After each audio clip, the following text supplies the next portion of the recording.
and we will get this meeting kicked off.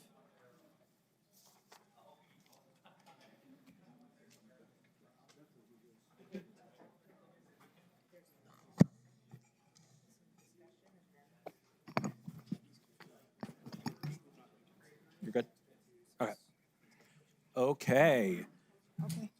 Good afternoon, everyone. Today is November 14th. It is currently 1:02 in the afternoon, and we are here in the Doña County BOCC chambers for our Board of County Commission meeting.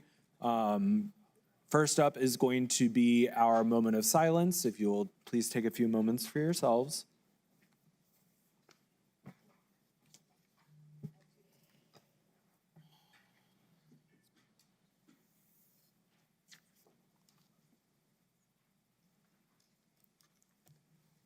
Okay, if you're able to join and stand me for the Pledge of Allegiance, please.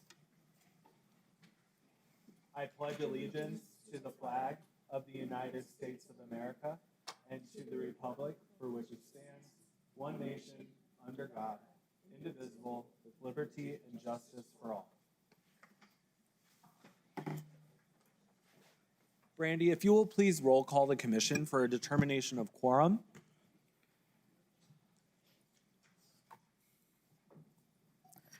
Commissioner Gameros. Present. Commissioner Reynolds. Here. Commissioner Sanchez. Present. Vice Chair Chaparro. Present. Chair Shaldo Hernandez. Present. We do have quorum this morning. Today's going to be a little different of a meeting because we are here today to convene as the County Board of Canvassing. So the commission convenes as the County Canvassing Board in open session pursuant to the New Mexico Election Code NMSA 1978 113-1. We only have one item on the agenda today, and that is the certification of the election results from the November 4th, 2025 regular local election and certify the election results. Commissioners, do we have a motion to certify the election today? Move So- approval. Oh, second. So moved or second. Okay, we have a motion by Commissioner Sanchez. We have a second by Commissioner Gameros. And we do have our Madam County Clerk, Ms. Lopez Askin. Welcome, Madam Clerk. Good morning. Dr. Clerk. Good morning, Commission. Chair Shaldo Hernandez. I appreciate you all being here.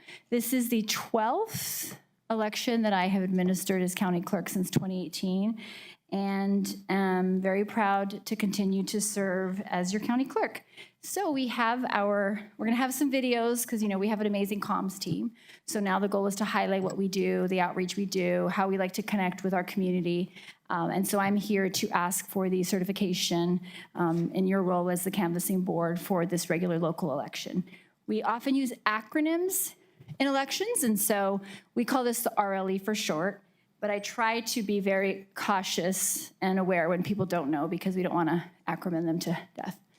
So we are looking for the certification today after your vote. We will always talk about our challenges because as much as I'm a perfectionist and I love perfection, I will say that in a human process with many moving parts, we always expect there to be challenges, but we always do our best to learn from them.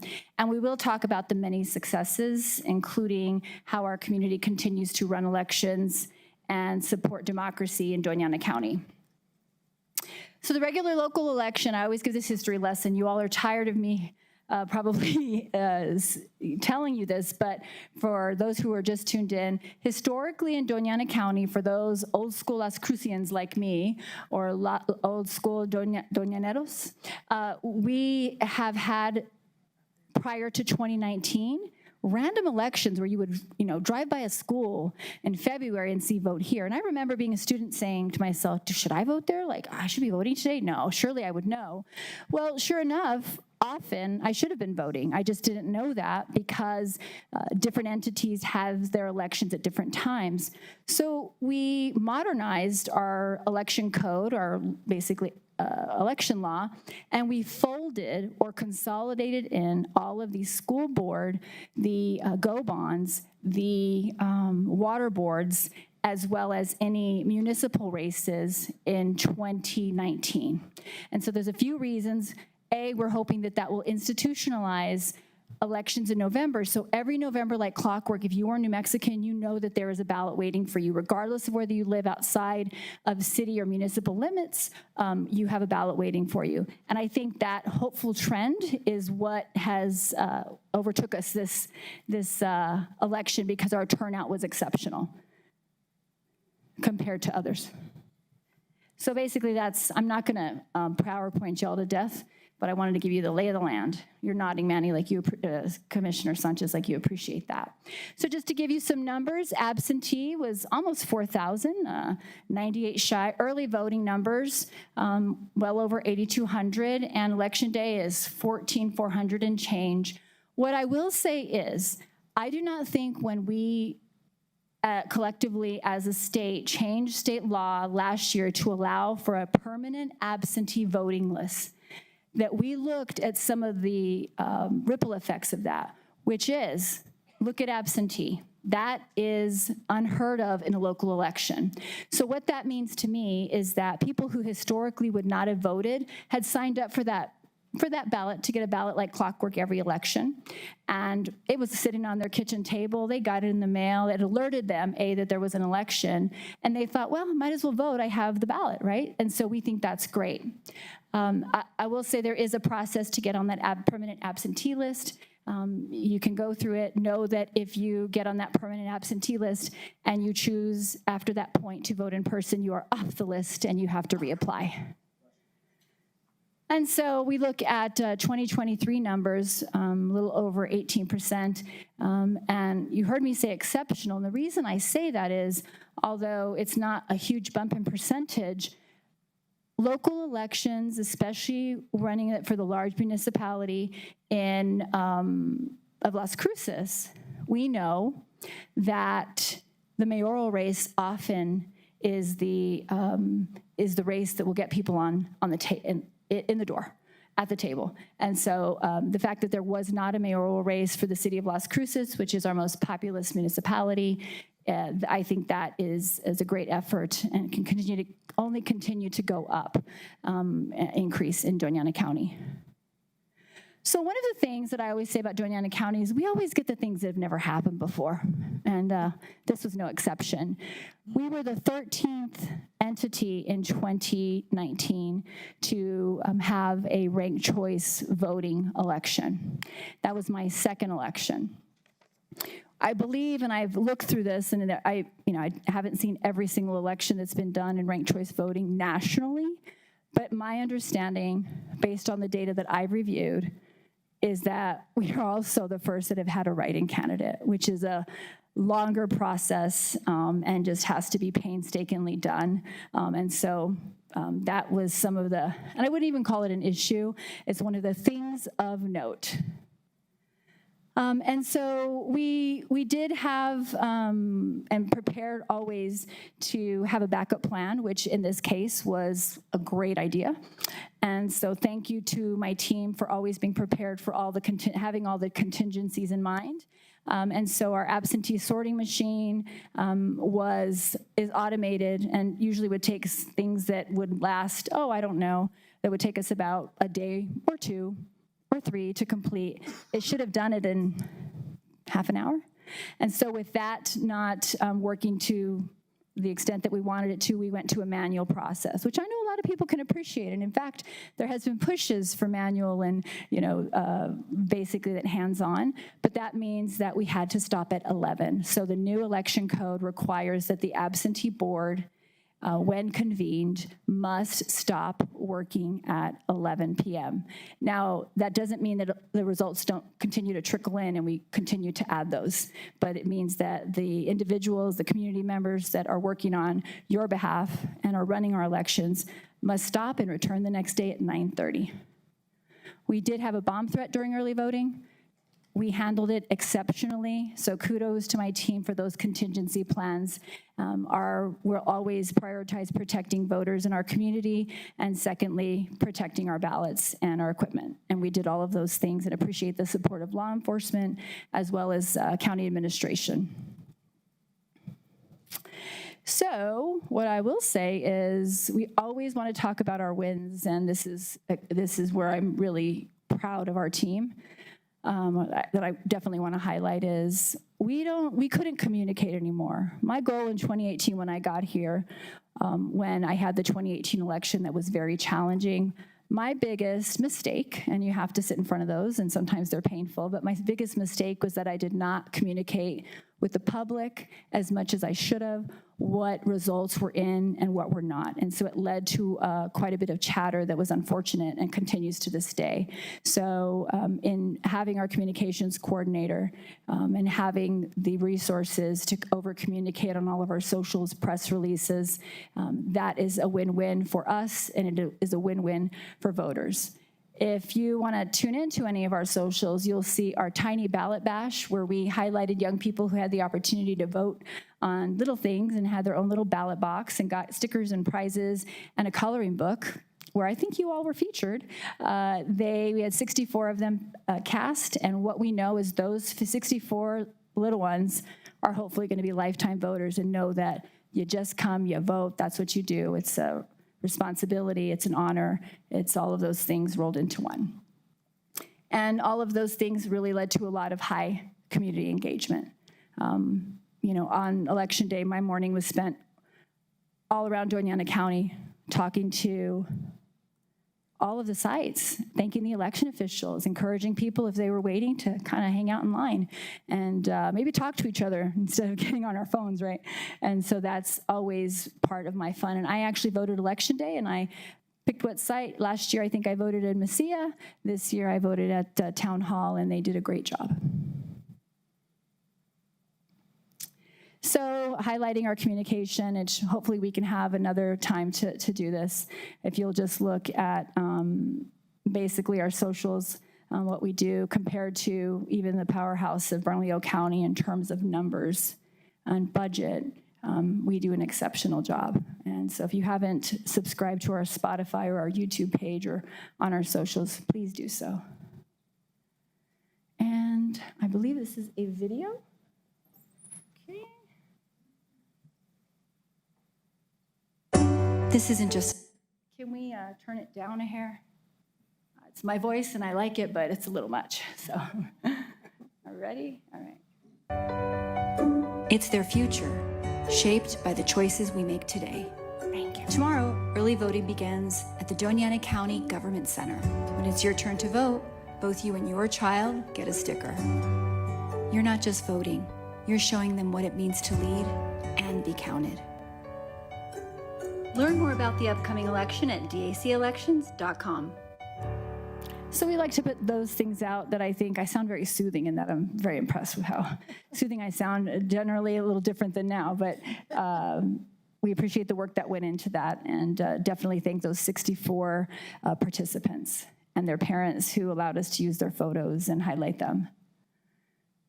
And here they are. My favorite is, and I think I took this one, the bottom middle, is those two, and their parents were thrilled, right? Really happy that they were there and agreed with me 100% that this is what we do and this is what we should do, and it's exciting. And so there you go. We also were honored to, basically highlight Emma Luna, who is our former treasurer and current chief deputy treasurer's daughter. And she's a winner for sure. We appreciate her, as well as Jacqueline Duran in our office, who created that sticker. And so we like to have those for every election. It's fun, it's engaging, and highlighting how we can, step up and, again, connect with our community.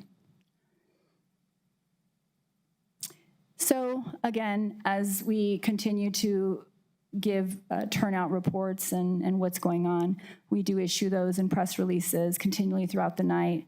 And I even did, I think, a couple of videos from our warehouse. And I think by the time it was all said and done, the election officials left at 11 as required by law. But I think I was there till maybe 12:30 or 1 a.m., which is not uncommon. And we use a bingo card online, so a lot of times people want to know which sites are outstanding, which ones have not trickled in. They know the larger ones, like here, as well as City of Las Cruces, Corbett Center, some of the ones in the South County that we know may not be high in number, but they are high in impact, are important. And if you're watching a specific race or rooting for a specific candidate, you'd want to know if those are in yet. So we started, and at the end of the night, the bingo card, we got a bingo. I like my expression is the same here, which is great. All right. Hi, everyone. Caroline Zamora, Chief Deputy County Clerk here, and it's Election Day. We're very excited here in Doña County. There are 42 locations that you can vote at today. There are also 9 secured drop-off locations throughout the county. If you want to see any of those locations, go to dacelections.com. Also, if you need to update your voter registration, or if you need to register for the first time, you can use same-day registration at any of the voting locations. If you have any questions, feel free to call our office. And just a reminder, polls are open from 7 a.m. to 7 p.m. As long as you're in line by 7 p.m., you'll be able to vote. And be sure to drop off your absentee ballot by tonight at 7 p.m.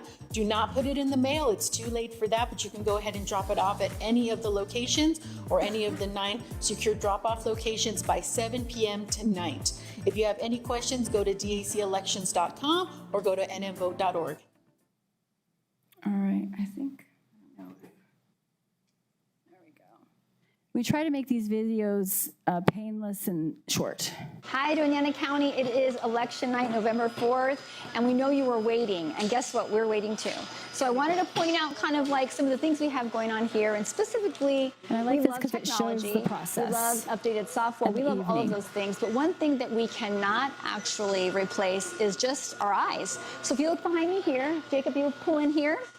We have all of our election day sites, and so you'll see these with this nice flag, patriotic flag, because, you know, democracy, as well as over here to the very left, you have all of our early voting. So what that represents, the check marks are literally, is we have those results uploaded to the Secretary of State's office. So if you are doing this on your computer, we are too, and that will reflect the early voting is up.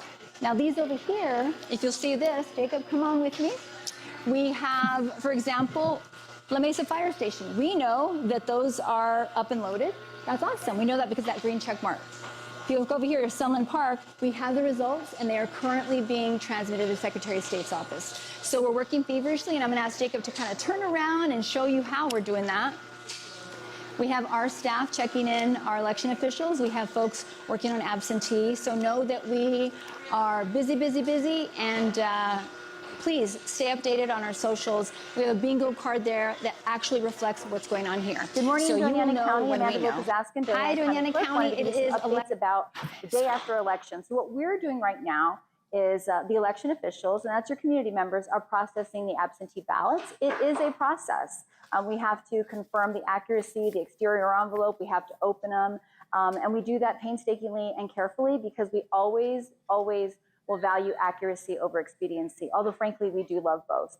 I will tell you, absentee ballots were big this year, and I suspect the large reason was because those of you who have signed up for a ballot to receive one every single election like clockwork, maybe we're not expecting one this one, but you got it and you voted, and we're happy that you did. So we're doing our work on our end. We appreciate you voting. Okay, Chair Sheldon Hernandez is nodding, and I think that means move along. So I am moving along. And so, again, we always do our due diligence to make sure we prepare and have things ready for our bilingual community as well, which I frankly wish I was a part of. But we want to make sure they're engaged and know that they are very needed at the table of democracy.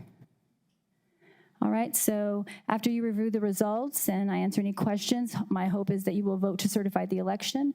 At that point, it goes to the state. Secretary of State's office is starting their work now, and basically they go painstakingly through every vote in the entire state. They'll be doing that for the next X amount of days, and I believe the certificate is towards the end of the month.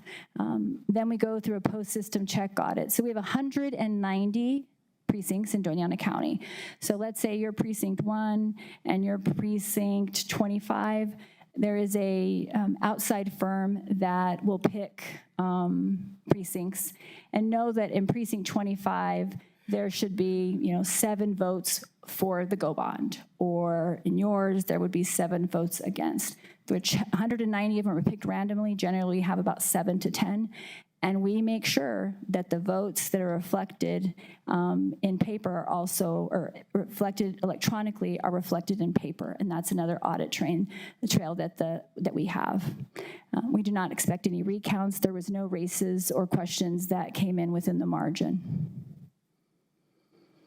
Always, always have to highlight, we actually created a 10-minute video that I did not choose to show to you all today about election officials. We talked to them about why they serve, and so we hope to highlight that in the future. But nearly 400 people stepped up. We do pay them, but it is a hard job, and sometimes people are not so nice. And so the fact that they're willing to take their time and work an election, when I say that we would not be able to do it, we would not have an election without our community that participates, trains, and prepares for what is, I call our Super Bowl. And always a big thank you, thank you, thank you. IT has been exceptional. Andres has just been so responsive, and his team of individuals that work with us could not be better to us, especially connected to our new election warehouse, who were put on deadlines that were frankly unfair to them, but they met them and did it with a smile, and so big kudos to them for sure. Human resources, specifically, of course, Sandra, who I always highlight, but also she had support with Lizette this year, and definitely appreciate their contributions and support in getting individuals hired. We always want to make sure to have good relationship with law enforcement. We don't ever want to need them, but if we do, we know that they know there's an election. There are things they have to look out for, and they're aware of the election code. And all of the vendors who assist in doing a good job for our community.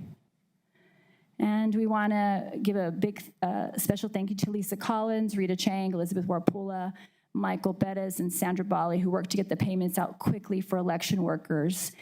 Usually it would, a month later, people would still be going, where's my money? And so we are hoping that doesn't happen at all this year. So thank you to them for their superhuman efforts. You are seen, and we appreciate you, and we also could not do this great of a job without you. And for that, you have the results in front of you. You probably reviewed them online the night of or the next morning of. And I'm asking you to certify this election as required by state law, to send it to the Secretary of State's office so they can begin their process of going through the painstaking process of going through our election. Thank you so much, Madam Clerk. We appreciate it. And commissioners, any comments, questions for Madam Clerk and her team? Mr. Chairman, Yes. just quickly, Dr. Askin. I just want to say, one of the things that you pointed out on turnout, it was only, 0.3, 0.4% higher.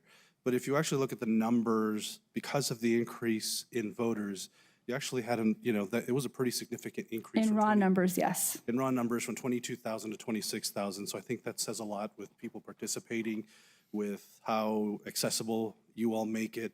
And truly, the election officials they always make it very pleasant to come in and take care of you and, help you along the way. I did just want to highlight, and I think it's, with you trying to highlight the youth and get them active, it's been a really cool thing to see. And, I think I also had seen, and I've seen other elected leaders mention this. I think in particular, Lieutenant Governor Howie Morales talked about with Election Day being a holiday. Yes. For students. It was an opportunity to take your kids to vote with you and use a sample ballot so that they could see what it's like. And I thought that was an amazing concept. So thank you for you and your team for all the dedication, and super excited that we live in New Mexico because the voter protections that are in place and trying to encourage participation from our registered voters is amazing. So thank you all. Mr. Chair, Commissioner Sanchez, thank you very much. And I would be remiss if I did not send a huge thank you to our public schools. All of the 3 school districts in our Doña County are exceptional and accommodating. And specifically, Las Cruces obviously has the most sites, and Bridget and her team do whatever they can to help us make this happen. And we've become partners. It's not a transactional thing at this point. It's very relational, and I appreciate that for sure. Awesome, thank you. Anyone else? Seeing none? Okay, Madam Clerk, thank you so much, and congratulations to you and your team. Your staff is absolutely phenomenal. I say that every single day. So thank you so much. And with that, if there's any public comment on the certification of the election, we will have that now. Any public comment? Seeing none. Brandy, if you can please roll call the commission on the certification of the election. Commissioner Gameros, Yes. Commissioner Reynolds, Yes. Commissioner Sanchez, Yes. Vice Chair Chaparro, Yes. Chair Shaljo Hernandez. Yes. Motion carries and the election results are certified. So thank you so much to everyone. Congratulations. With that being said, the Doña County Board of County Commissioners adjourns as the canvassing board at 1:27 p.m. today. And now the commission convenes as the Board of County Commissioners and, well, thank you, and the County Board of Finance in open session. Mr. Andrews, any changes to the agenda today? No changes, sir. Okay. With that being said, I do want to read a statement today where the commissioners realized an oversight that needed to be corrected. Pursuant to Section 1015(1)D NMSA 1978, on November 10th, 2025 at 11 a.m., the Doña County Board of County Commissioners met with the Las Cruces City Council and attorneys in a closed meeting to jointly discuss threatened or pending litigation in the matter of Memorial Medical Center regarding the notice of breach sent on August 29th, 2024. Notice was posted by the City of Las Cruces Council of the closed meeting, but after the meeting, the county realized that it had failed to post notice prior to the meeting. Nothing was discussed in joint session other than the topics noted by the City of Las Cruces. After the joint meeting between the City of Las Cruces leadership, as allowed by Section 1015(1)H7 NMSA 1978, the Doña County Commissioners met in a closed session with its attorney to discuss the matters of Memorial Medical Center regarding the notice of breach sent on August 29, 2024. The conversation involved matters specific to the county, and the Las Cruces City Council was not present for this portion of the meeting. After the discussion regarding Memorial Medical Center, the county commissioners also engaged in an emergency closed meeting with its attorney regarding threatened and pending litigation related to Project Jupiter, including D-307-CV-2025-02766 Saldana versus Doña Board of County Commissioners, as allowed by 1015(1)F and H7 NMSA 1978. There were no votes taken and nothing was discussed in those meetings other than the attorney-client privilege conversations stated. Thank you.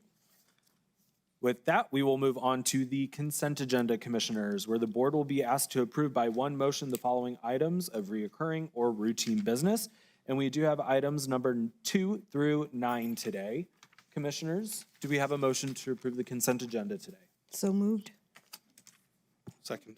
We have a motion by Commissioner Gameros to approve the consent agenda. We have a second by Commissioner Sanchez. Commissioners, any comments, questions, or concerns today?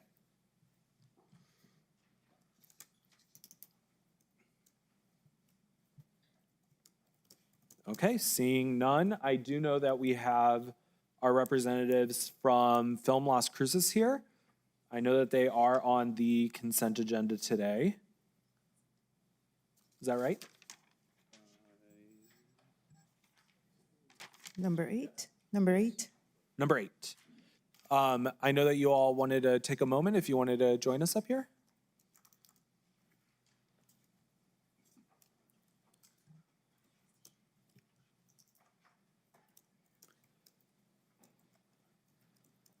Good afternoon, Mr. Chair and the board.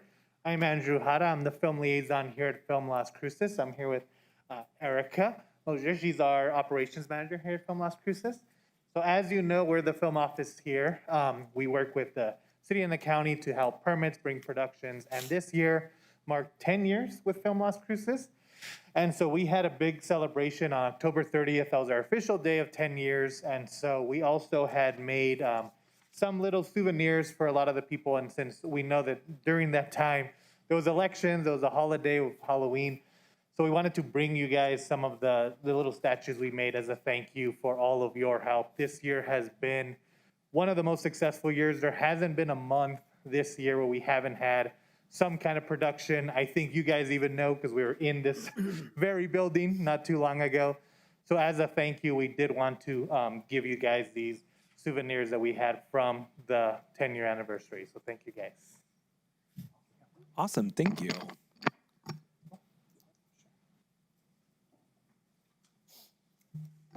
And while you are all doing that, Brandy, if you want to roll call the commission.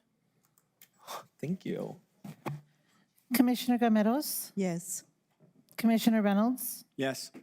Commissioner Sanchez, Yes. Vice Chair Chaparro, Yes. Chair Shaljo Hernandez. Yes. Motion carries, consent agenda is approved. Brandy, if you want to go ahead with those resolution numbers. Okay. We have item number 4, 2025-138. Item number 6, 2025-139. Item number 7, 2025-140. And item number 9, 2025-141. Thank you, Brandy. With that, we do have our employee recognition portion of our agenda today, where the commission will recognize Doña County employees for their years of service to Doña County. And we do have our Assistant County Manager, Deborah Weir.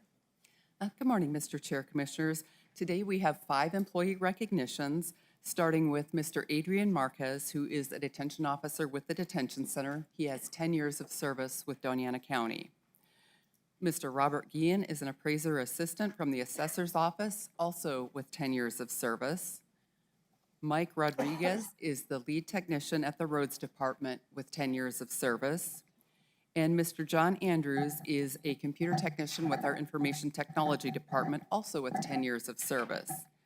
And finally, we have Miguel Romero, who is a wastewater operator 1 in the utilities department. And Miguel has 15 years of dedicated service. So please take an opportunity to thank and recognize our employees for their dedicated service to our community. Thank you. Awesome. Thank you so much, Ms. Weir, and congratulations to everyone. With that being said, we do have our employee special recognition, which our Human Resources Department will present the Employee of the Month and Special Recognition Awards to honor outstanding Doña County employees. And this is going to welcome, thank you, and kick it off for us. All right. Good afternoon, Christina Holman with HR. I would like to take a moment to thank everyone that participated and nominated fellow employees for Employee of the Month Awards and the Special Recognition Award for October. At this time, I would like to bring up Zebulon Velaz from IT. He has been selected for the Employee Special Recognition for October.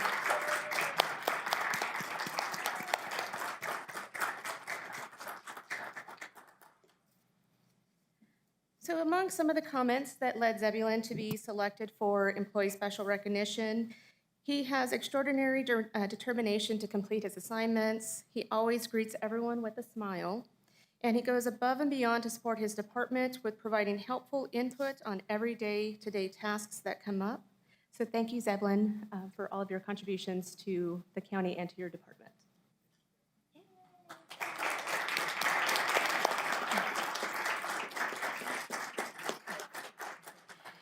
Thank you so much. Also, nominations are currently being accepted for awards for November and December. It is available on the county's intranet, and an email was sent out to staff this morning with the link as well. Thank you.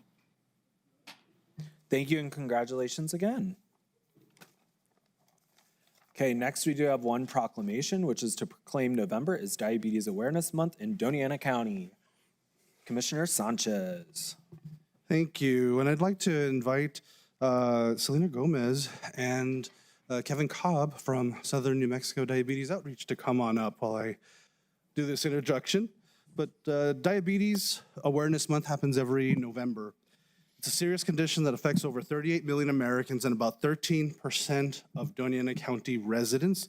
Across the state of New Mexico, it affects about approximately over 200,000 individuals, which is essentially, if you can imagine, the whole county of Doña having diabetes. Most of these are type 2 diabetes. And for those that are not really aware, there's also type 1 diabetes, which affects approximately about 5% of those diagnosed. Diabetes remains the 7th leading cause of death in the United States and can lead to severe health complications. However, prevention through healthy eating, exercise, and education makes a major difference. However, Doña County supports awareness and our prevention efforts through programs like Nuestra Vida and Southern New Mexico Diabetes Outreach. As we recognize November as Diabetes Awareness Month, we encourage everyone to work together to raise awareness, support those affected, and promote healthier living in our community. This has always been a proclamation that is very personal to me because my daughter was affected and diagnosed with type 1 diabetes 7 years ago. She was in 3rd grade, and it was, I was away on a business trip when my wife took her to the doctor and had some suspicions that this could be potentially what was happening.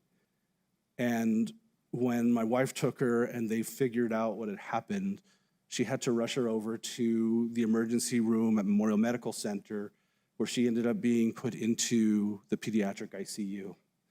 And it changed our lives forever. Type 1 diabetes is different than type 2 because those with type 1 diabetes, it's an autoimmune disease, and it affects a person's pancreas where they are no longer able to create insulin, and they need insulin to survive. I look at my daughter who, 7 years later, she's a sophomore in high school and has been doing amazing things since then. But I still remember those early times as a family as we were trying to come to grips with it. And so one of the kind of crazy coincidences today is we didn't have our original meeting planned on the 11th due to Veterans Day. So we're having it today on November 14th, which also happens to be World Diabetes Day. And the reason why it's November 14th is because Dr. Frederick Banting, who was the inventor of insulin, was born on November 14th. And had not been for the invention of insulin, so many patients that have diabetes would not be alive or be treated. And now with technology, the advances, whether you have type 1 or type 2 diabetes, it's something that makes, that we can manage and help. You have the technology to help manage it. And I'm very appreciative of so many out there that are advocates for funding for health research and healthcare, and especially for groups like the Southern New Mexico Diabetes Outreach, who happen to also have their diabetes run tomorrow in Mesilla. It's going to be tomorrow morning at, I believe they start, the first run is at 9 a.m. You have a 5K, a fun run, and also a health fair where people can go and get checked. And I'll let you all talk about it a little bit more. Thank you, Commissioner Sanchez. On behalf of Southern New Mexico Diabetes Outreach, we'd like to thank the Board of Commissioners for recognizing November as Diabetes Awareness Month today on World Diabetes Awareness Day. This day is very special to us because we honor and celebrate the strength of people living with diabetes and their caregivers who walk beside them. And this month, we stand united together to share knowledge, raise awareness, and encourage healthier lifestyles to create a stronger, more informed community. Your support on Diabetes Awareness Month helps fuel our mission of providing access to diabetes detection, prevention, and education services. Southern New Mexico Diabetes Outreach provides valuable services to many pediatrics and adults to help manage diabetes in Doña County. To celebrate, as you mentioned, Commissioner Sanchez, to celebrate Diabetes Awareness Month, our organization is hosting the second annual Dash for Diabetes Awareness event tomorrow, and you are all invited. Registration does not close until 9 a.m. tomorrow morning. You can visit our website at www.snmdo.org for more information on how to register. Again, we'd like to thank the Board of Commissioners for their time and support in this recognition.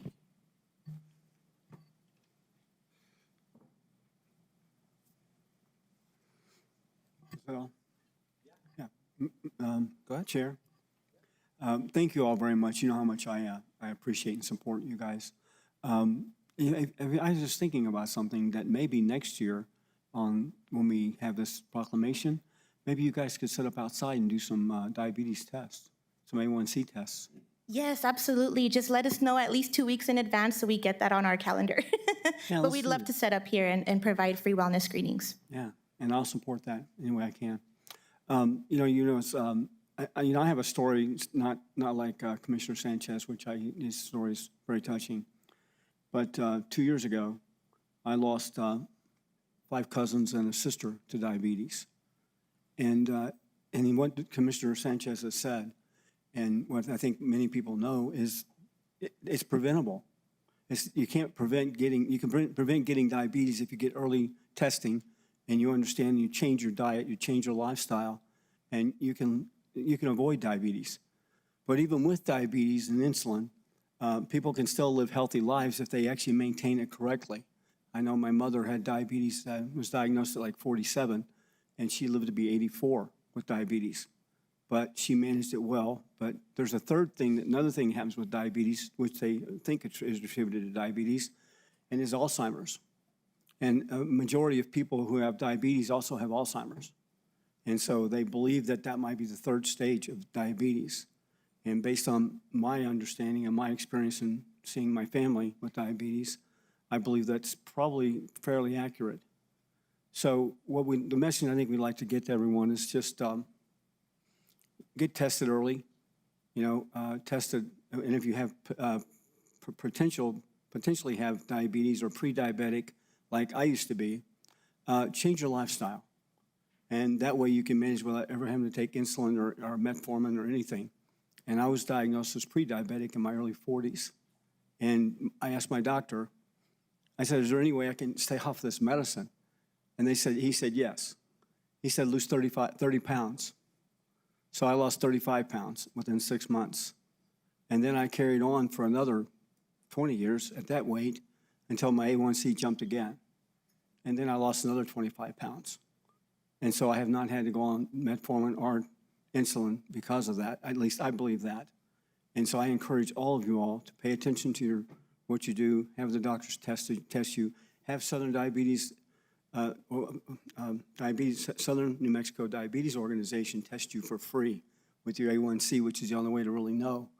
And find out early, change your lifestyle, and live a long and healthy life. Thank you all. Thank you for what you do. Thank you. Wonderful, thank you. Go ahead, Mr. Lopez.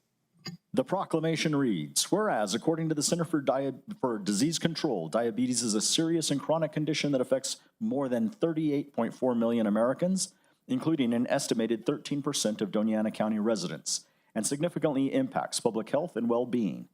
And whereas, while around 2 million people in the U.S. currently live with type 1 diabetes, 64,000 more new people are diagnosed with it annually, with an additional 1 in 3 adult Americans having prediabetes, which puts them at high risk for developing diabetes if preventive measures are not taken.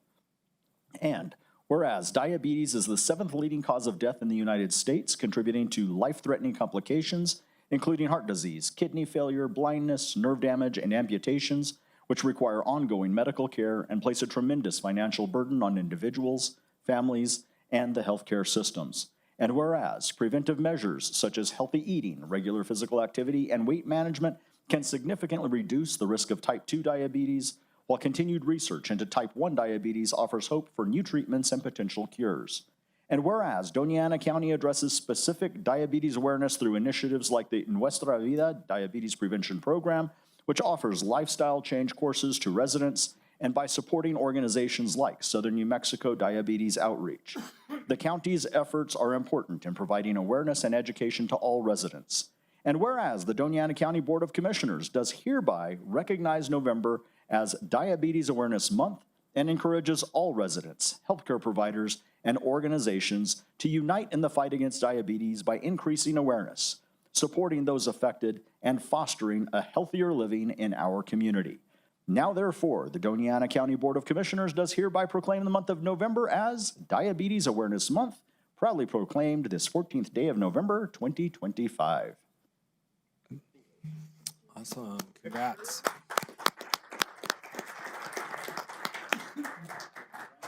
Can we take a vote? No. You guys vote? No, that's right.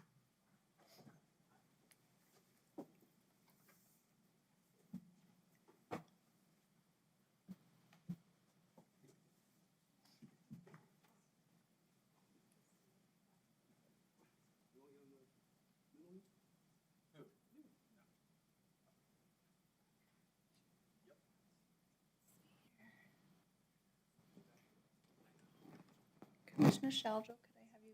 Perfect.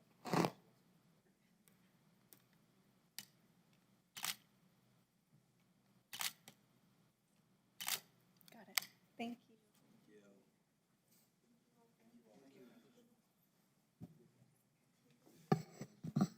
And Mr. Chairman, I did want to point out for those that are here in the chambers, there's a card in the back that talks a little more about what Southern New Mexico Diabetes Outreach does. And for those that might be following online, you can also find out more at snmdo.org. But appreciate that. And then one other thing, if I may, one of the things that I think we're trying to do, I know we're waiting on fully everything to come in, and it's been something I've been wanting to do for the past, for some time here, is I believe our facilities team is going to be getting blue lights. We're just waiting on their arrival, and going to be lighting up the county building in blue in honor of diabetes awareness. So I'm excited that that's going to happen. So thank you to the staff and the management team for helping with that wish. Awesome. With that being said, we will move into our public comment portion of our meeting today. If you are a member of the public and you're wanting to speak on any generalized topics that are not an agenda item, if you'll please come forward. You will have 3 minutes on the clock, and there's a white binder on your left-hand side. If you will please sign in after you speak. And we're good. Welcome. Okay, thank you. Muy buenas tardes. Dr. Adam Amador here. I'm here to address two issues that I've been bringing up with the commission and have really not been heard. One of them is the internships that the county was given. Doña County got half of all the internships and the funding in the state of New Mexico. And for some reason this year, 800 of those disappeared. We don't know how, we don't know why, but because there hasn't been any transparency in the process. And so I'm not coming here as a chair of the Hispanic Education Advisory Council for the PED or a member of the Hispanic Chamber. I'm coming to you as an educator, as one who has a district in this community and has consistently been left out of the communication and conversations. Alma has been in this community for 20 years and is now at this point today one of the most successful high schools in Doña County after the 2 years that I've been there. The lack of transparency is hurting students, the most marginalized in the county. And we serve students from all the way from Sunland Park, Chaparral, and all the way from Hatch at our school. We've experienced 100% graduation rates the last couple of years. But where I'm at is in our communications, you guys are kind of talking to us like we don't know what we're doing, and that's not okay. The second thing is, I will tell you, in my experience being here, when white progressive liberalism under the auspices of social justice moves into our communities, Black, brown, Native American, and poor white kids lose. And that's what's happening with this deal. You guys are being protected by the media. It's evident. I know the Albuquerque journals here, and they know how to dig real deep when they want to and with who they want to. Okay, and the last thing I have is the Jupiter Project. We were left out. Charter schools were left out of that discussion as well, which is, again, very disappointing because we serve, again, the most marginalized students in Doña County. And if we wouldn't need to exist if the students were being served regularly in the 3 major districts here. So we have a concern about transparency, about backroom deals, and I'm coming here because our school is successful in spite of a lack of funding. Because in the state of New Mexico, when you're successful, you get funding taken away from you.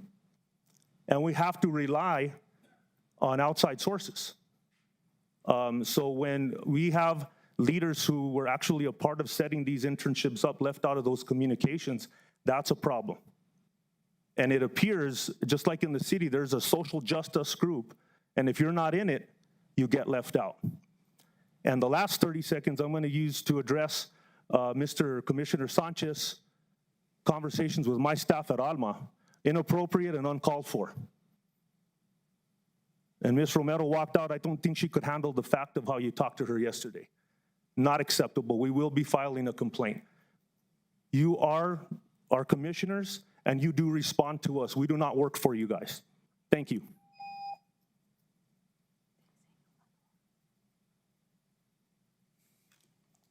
Any other public comment? Okay, seeing none.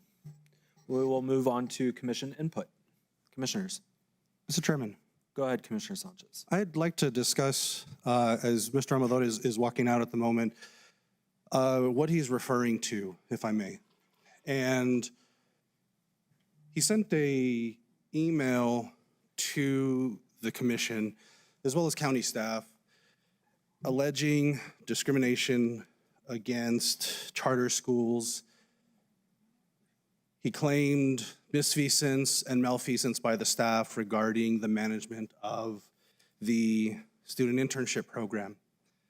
At the end of the meeting, or the end of the email, he had indicated that he hoped that we should get a response, or he should get a response within 24 hours, or that he would raise a concern with the Attorney General.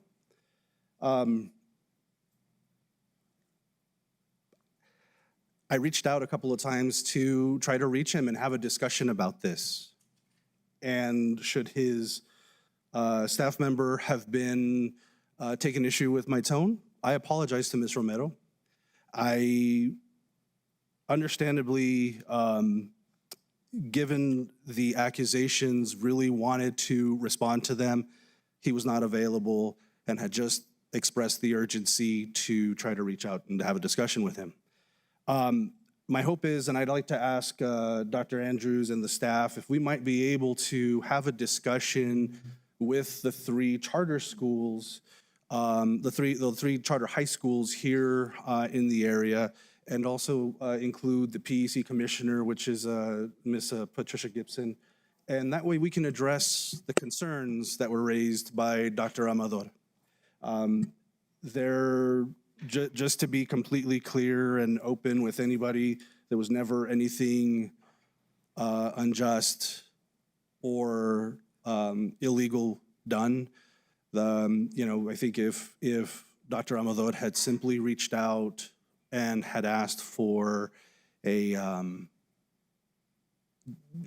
discussing it, wanting to understand with those questions he had asked, the staff would have been more than ready to have the discussion with him to explain, some of the what and why over the last 3 years that we've gone through during the student internship program as we went through it. So just wanted to at least do that. And so, Ms. Romero, like I said, I apologize if my tone came across as untowards you. I apologize on that.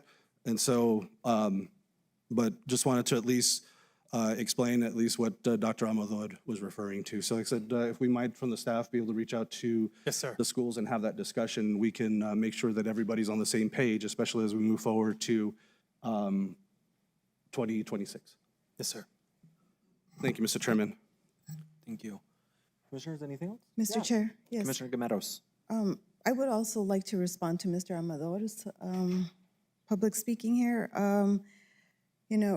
I'm sorry that we didn't think about the charter schools, and I think it's on my bad as well, because I love the charter schools. 2 of my children went to charter schools. And if it hadn't been for the charter school, I don't know where my son, who has a learning disability, would be at this moment. They helped my children tremendously, and so I believe in charter schools. I put them in the school because it's smaller and they have a better ratio with the teacher, and there's not many students. So, and I was gonna say the same thing as Commissioner Sanchez said, that we have staff reach out, and so that way we can look into helping fund them as well, along with this Project Jupiter money. And I thank you, but I wish Mr. Romero had stayed too, to listen to our comments. It's a shame that he left. Commissioner Reynolds. Yes, Mr. Chair. Actually, I responded to his email and just basically tried to give him some of the facts as I understood them. And I think when he said that we had half the money was given at state, I actually reached out to the people that manage that fund for us, and they said, in fact, we didn't get half this year. And we got less money than we'd gotten in any other year for the program. The first year, we got 100% because no one else had a program. The second year, I think we still got something close to 100%. But the third year, and I think this is the 4th year that we've done this, we've actually gotten less. And so we didn't have as much money to run the program. And we also delegated some of the operations for the program and finding places for interns to one of the organizations here in town, because we didn't have the resources to manage it. So anyway, I agree with the other commissioners, and that yes, we did overlook the charter schools when we were considering the funding available from the Jupiter project. And hopefully the county and us, we can come back together and try to figure out a way to support them as well. The next thing I want to say is, on Tuesday was Veterans Day. And I would like to thank all the veterans for their service and applaud them for being willing to sacrifice and protect this country and protect our rights. And so anybody here is a veteran, raise your hand. None here. I guess I might be the only one today. Anyway, welcome home to me. But welcome home to all the veterans, and especially the ones from Vietnam. And thank you all for your service. We appreciate it. Well said. Thank you, Commissioner. Mr. Chair. Yes, Vice Chair. Thank you. And I appreciate the comments from my fellow commissioners. And I'd also like to address what Dr. Amador said. I had spoken to the doctor in the past, and I can understand his passion in speaking to us today. I had also spoken to the county manager several times about including the Hispano Chamber, which has not been done in any of our discussions, whether it be with a student internship program or other activities. And so I understand the passion on which he presented today. I also read the email from Dr. Amador. I also spoke to our county attorney, Ms. Niels. And I think it would be remiss of us to not include the charter schools, not include the Hispanic or Latino organizations in this community, and we have not included them that I am aware of. And I don't see Dr. Amador's email as an accusation. I see it as a passionate plea for Latinos and community members to be included in decisions that we're making. And I'm not saying they've been excluded completely, but I think that we need to reach out to a lot of these organizations and community activist groups throughout our community. I know that regarding the internship program last year, but for the fact that I called the superintendents and asked for a meeting, I think the internship program would have been dead in the water without at least this commissioner knowing about it. And I had to push very hard to get 400 of the students hired, and it's not what I would have wanted. I work at the court system, and I am seeing a huge loss of our students in the public school system. And I am so grateful that the charter schools are there to try to keep them educated and involved, whether it be in art, music, whatever else the charter schools are offering to our youth. I think it's so important at this time that we keep our youth not only in school, but more specifically with the internship program. A lot of these kids, some in my district, and I think a lot of them were in Commissioner Gamero's district, were counting on this money to buy school supplies, to buy clothes, to pay rent, help pay rent for their parents, water and electricity. And when we reduce the number of internship programs that are available to the students in this area, I think we're doing a huge disservice to them. And if we're going to move forward with this internship program, which I think is very, very important, when it was started by former county manager Macias, and it was working successfully, although I understand that it was a huge burden to our staff, we're going to hopefully move it in a different direction. But I think that the charter schools must be included. The private schools must be included, and have those students be represented and have a voice with this county. Thank you, Mr. Chair. Thank you, Vice Chair. Mr. Chairman, Yes, Commissioner. just want to add one thing, and I think maybe this is an opportunity for us to talk on a work session topic. In addition to getting those schools together and having that explanation, I think it might be an opportunity for us to maybe have a work session project as we move into the upcoming year, and particularly as we, I think some of the challenges that we've noted in the past is that we've been dependent on approval of monies from the legislative session, and if you have a 60-day session, we don't get advised until March, which means you have 2 months. And that's been a lot of where the timeline concerns have come from. And so, like I said, we can talk about those challenges, how we're trying to address them. And maybe, like I said, maybe it's a work session opportunity so we can really dig into this and have a detailed discussion about what, and then maybe an opportunity to talk about what's in plans for 2026. Awesome. Yeah, thank you. We're getting it Loud loud. and clear. Good. And Mr. Chair, if I may. Vice Chair. Thank you. Commissioner Sanchez, I think that's a good point that you made.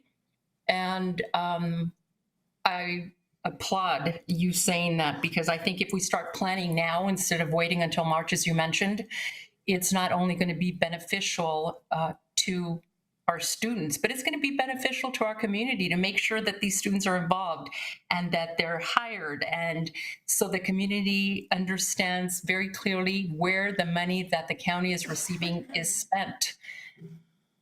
And so thank you for those comments, Commissioner Sanchez.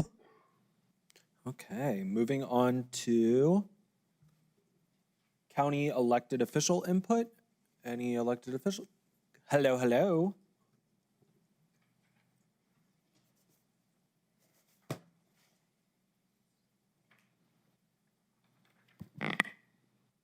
Good afternoon, Chair, Commission.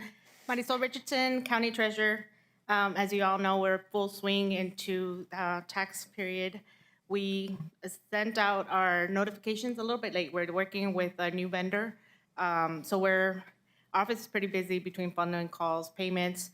But I did want to come in and let you know that we are also doing our offsite payment locations next week.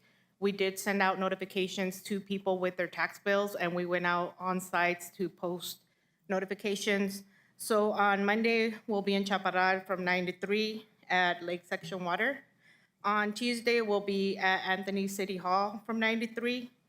On Wednesday, we'll be at the Sunland Park Sports Complex from 9 to 3. And on Thursday, we'll be in Hatch from 9 to 1.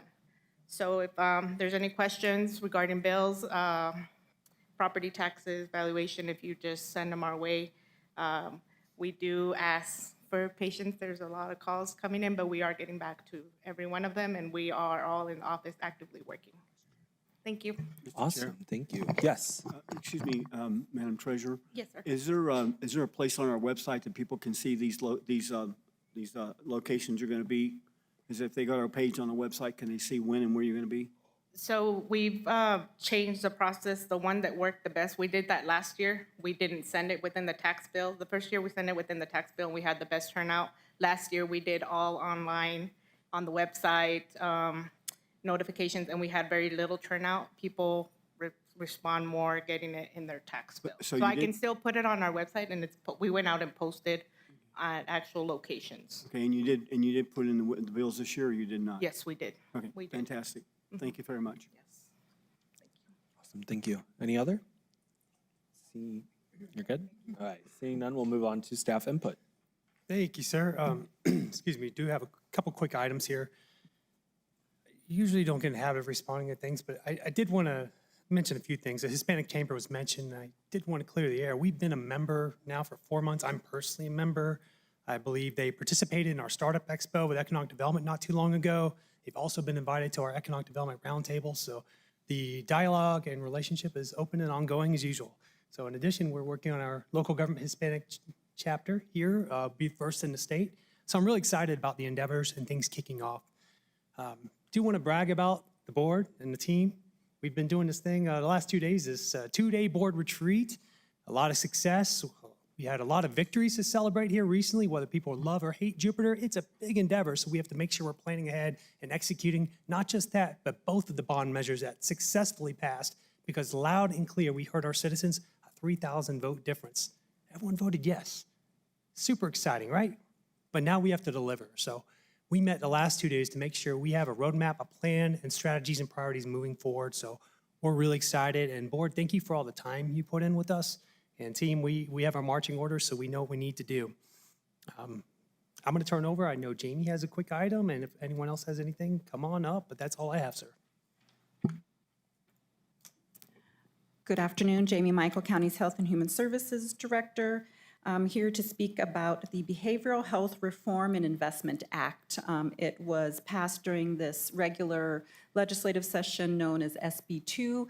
And as part of SB2, the budget also included $155.5 million to invest related to the act.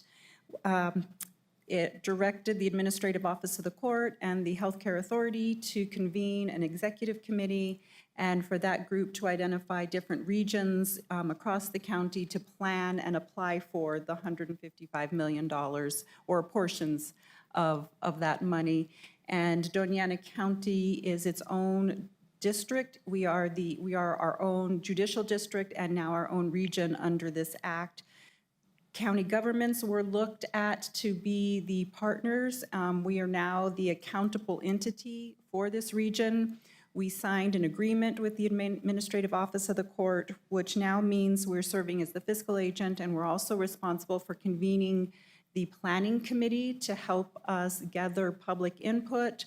We'll be responsible for then putting together the final plan and request for funding. Part of the planning includes hosting 2 workshops. We are going to host the workshop for the adult services and systems on December 16th. Because we've already hosted 2 adult workshops in the past 6 years, this will just be an abbreviated half-day workshop. And then in late February, we will host the workshop for youth services and systems. And we've never done that before, so that will be the full 2-day workshop. Our planning committee includes representatives from existing organizations like Local Collaborative, Health Council, Criminal Justice Coordinating Council, the Juvenile Justice Coordinating Council, and a handful of other existing groups that we've asked to come and be part of the Planning Council.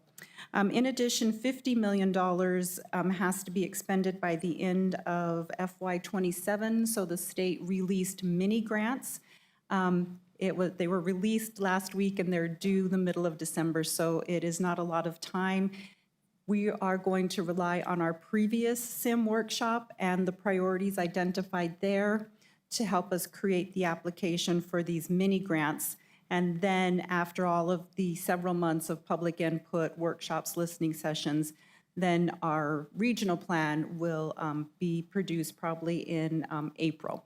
But we are moving forward to apply for the mini grant as well, and I'm hoping that will help us fund the transitional housing project across the street and also help us build capacity with our local ACT team so we can include more people in diversion programs. So thank you, and you may hear about this out in the community. People are excited. Thank you. Thank you. Any other staff input? No, sir. Okay, moving on to commission-appointed board report backs. Commissioners? None? Mr. Chairman? Yes. I only have one, which is for the South Central Regional Transit District.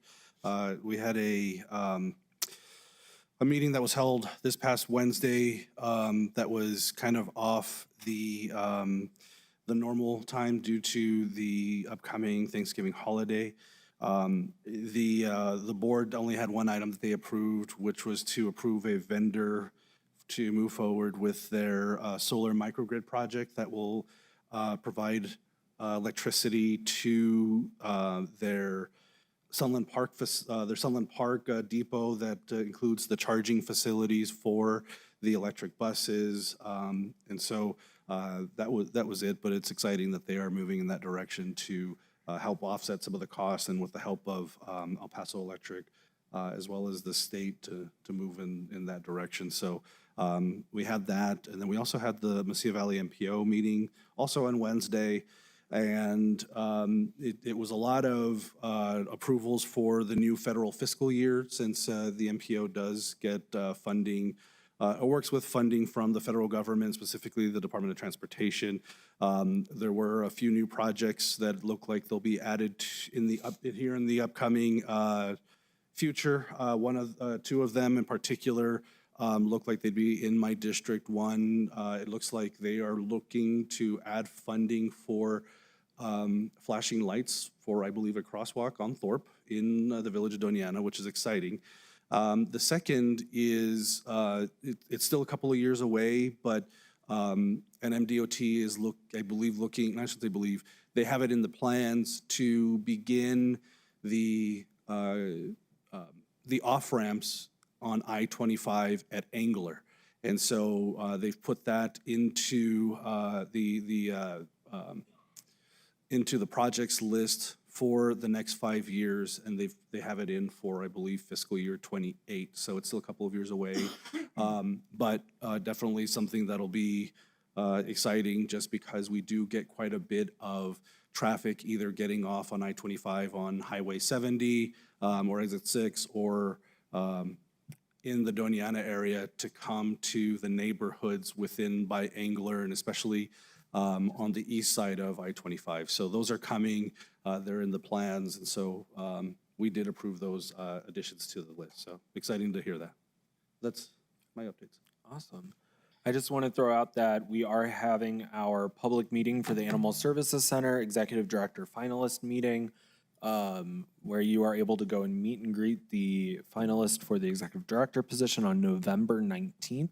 That's next week, Wednesday, and it's going to be at the Animal Services Center from 4 o'clock in the afternoon to 6 p.m. They'll be there. You can meet them, have any of your questions answered that you might have, and I believe there's going to be some light refreshments as well, and that should be out on our social medias as well as the cities and the Animal Services Center. So stay tuned for that. Anything else, commissioners? No? Okay, next up, we do have the approval of the meeting minutes for October the 28th. Do we have a motion, commissioners? So moved. Second. Okay, we have a motion and a second. Any comments, questions, discussion? Seeing none, Brandy? Commissioner Gameros? Yes. Commissioner Reynolds? Yes. Commissioner Sanchez? Yes. Vice Chair Chaparro? Yes. Chair Shaljo Hernandez? Yes, motion carries. Minutes are approved.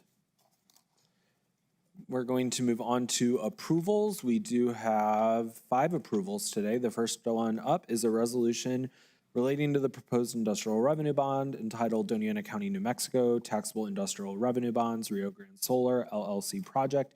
Series 2026, declaring the intent of Doña County to issue such industrial revenue bonds in a maximum principal amount of up to $4,040,000 in connection with the proposed project located within the boundaries of Doña County for the purpose of inducting Rio Grande Solar LLC or its successors or assigns to construct and install the project, directing the payments in lieu of taxes to be to the county and the school districts located within the county by the project company, and directing the county clerk to publish notice of intent to consider an ordinance authorizing issuance and sale of the bonds in a newspaper of general circulation within the county. Do we have a motion? So moved. Second. Okay, we have a motion and a second. Welcome, Ms. Carter. Good afternoon, Commissioners. Denise Carter with Economic Development. I just want to let you all know our bond attorney is here in the audience if you all have any questions. And the developer also joined us via WebEx. Due to the current FAA situation, he couldn't be here with us in person. Okay, wonderful. Okay, Commissioners, any comments or questions? Mr. Chair, I do have a comment. Of course, go ahead.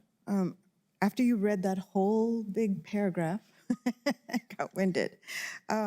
I want us to also look into, it says here, the school districts as well. If we can go ahead and include the charter schools as well, since I know this is the second IRB that I've done, so now that we're looking at that.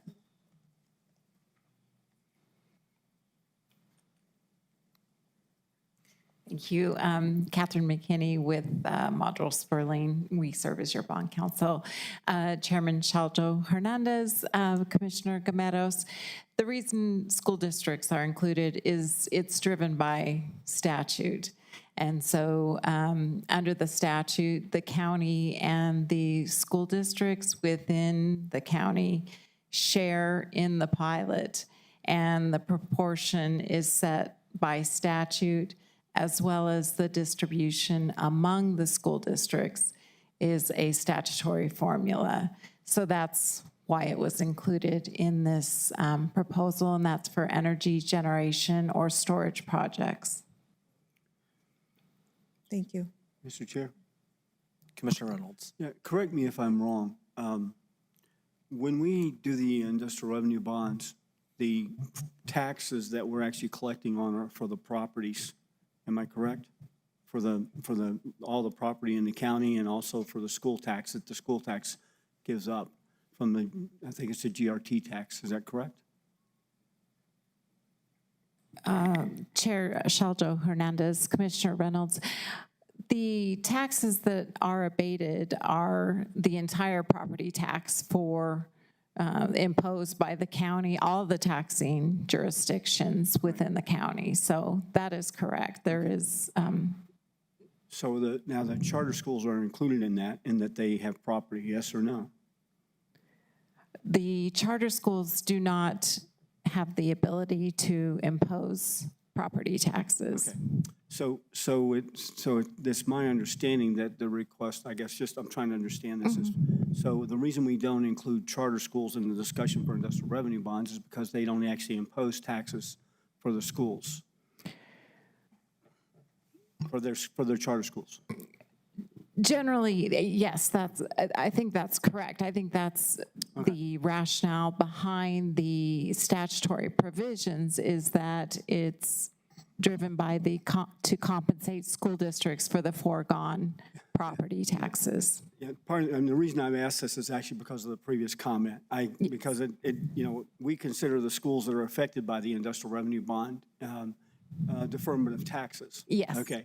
And since this doesn't apply to the charter schools, it would not be automatic for us to actually consider them in any kind of benefits that would come from the industrial revenue bond abatement. Yeah. Correct, Chair Shaldo Hernandez. Yes, the pilots represent payments in lieu of tax, and that's the acronym for pilots. And so the apportionment is related to the abated property tax, and charter schools don't have any taxes that they are foregoing when an IRB is issued. Great. Well, that's what I appreciate you helping me with that, because I was trying to figure out why in the conversation with the other principal from the charter school, that we hadn't automatically considered taxes for the charter schools because I didn't remember ever doing that on any industrial revenue bond that we've passed in the last 7 years. So this helps to clarify this when I read this and realize that, yeah, the charter schools aren't actually included in the deferment of taxes for the industrial revenue bonds. And so that's why we didn't automatically include them in any kind of benefits that we get from PILT. So thank you. Yes, and I will clarify that the school districts do include, I believe, their district chartered schools in their capital plans to some extent, to the extent they're asked to be part of those capital improvement plans, then they get funding through the districts or can. Right, okay, thank you. Mr. Chairman? Of course. Just had one question, and I think it's within the PILT pilot. In the past, when we've approved IRBs for, I think in specific projects like Hecate, I'm trying to remember the other one right now. In addition to the school districts, we did include a portion that was negotiated to go to the flood, to flood control and to the flood commission. Is that not part of this? And if so, why not? Or why were they included in the past on these solar projects?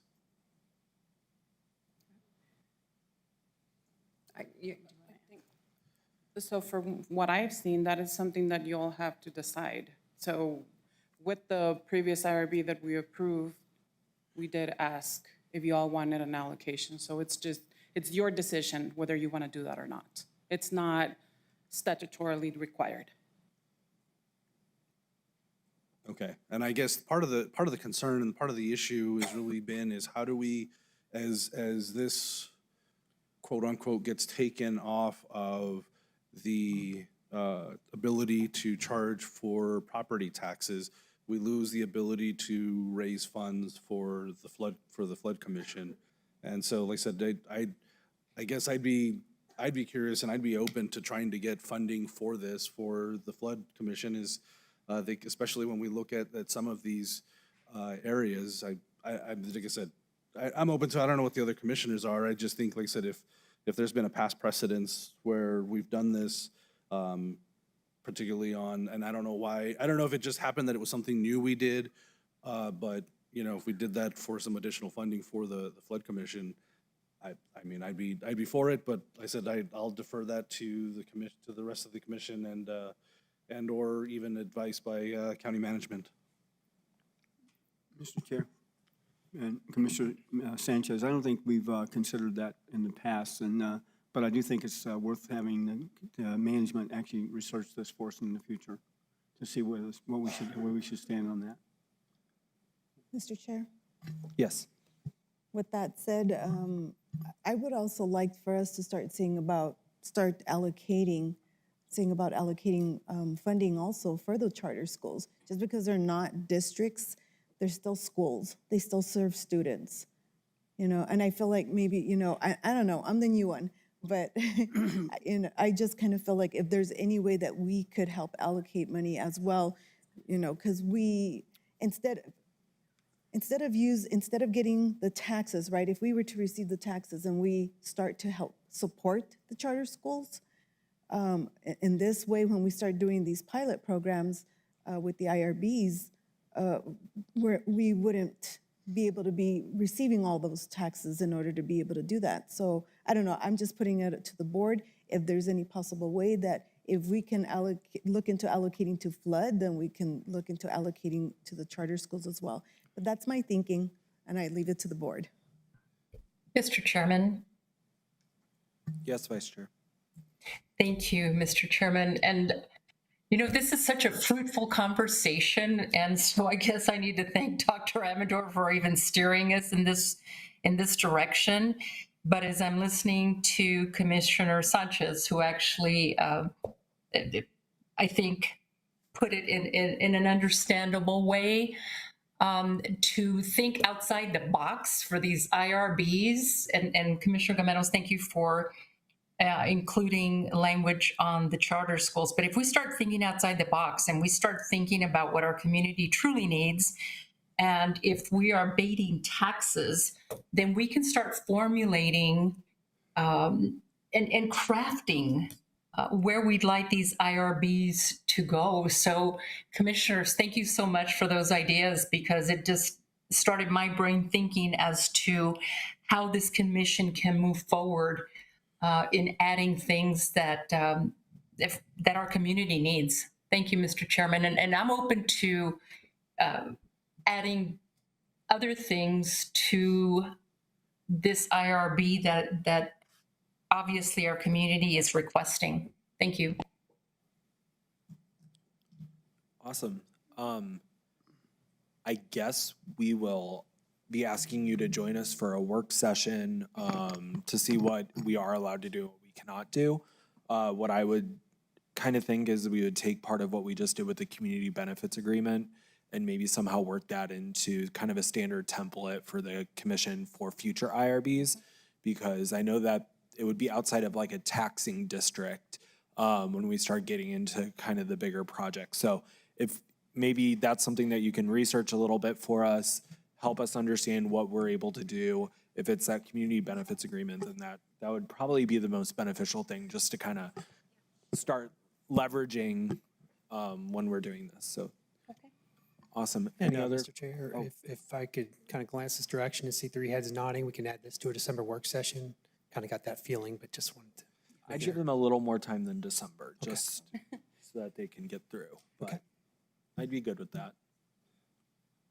You said, sorry, what were you saying about doing it in December?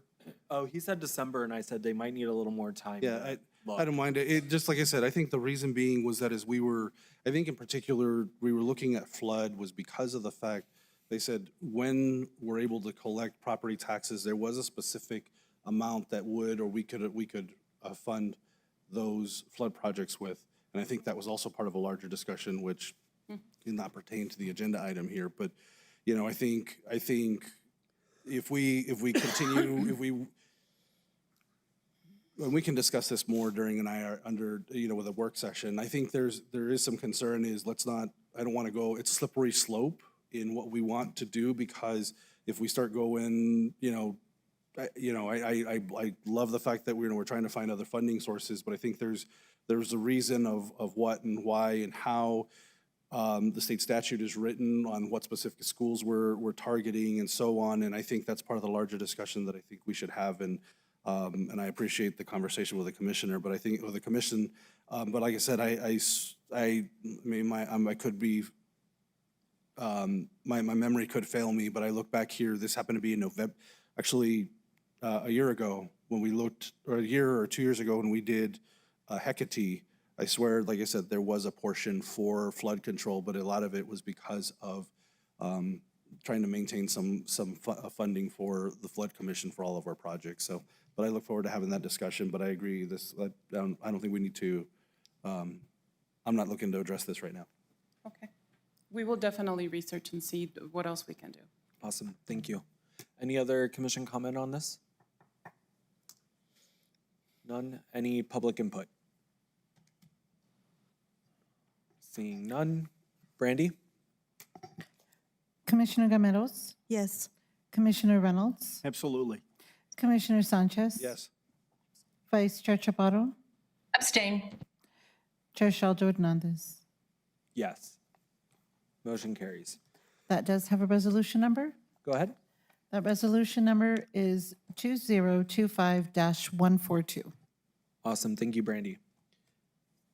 At this time, I'm going to ask that we take like a 10-minute break really quickly, and we'll be back. It is 2:30. We'll be back by 2:40. Thank you.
If you can all return back to your seats.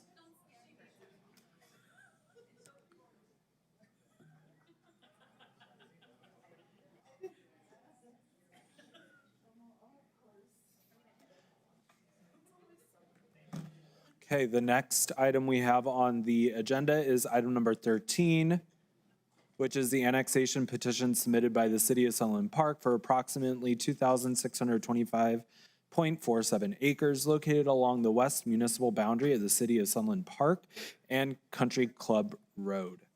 Commissioners, do we have a motion? So moved. Okay, we have a motion on the floor. Do we have a second? And we have a second by second it. Commissioner Reynolds.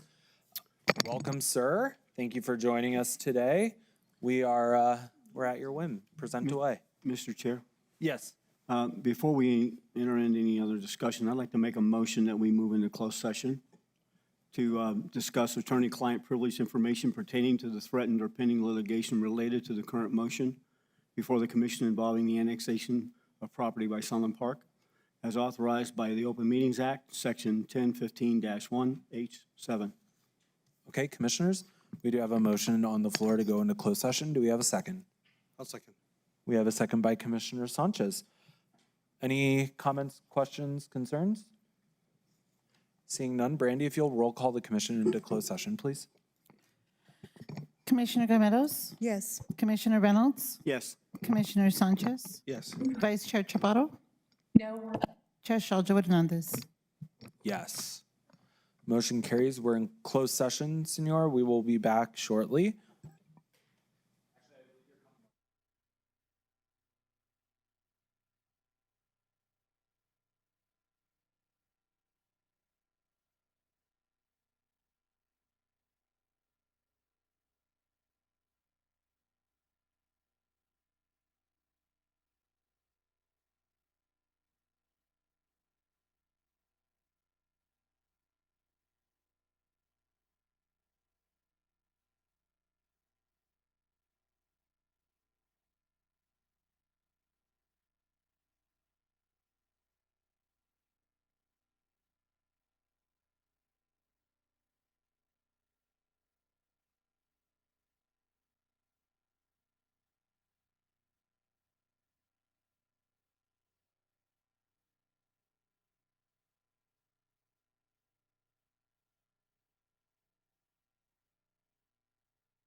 The time is 3:19.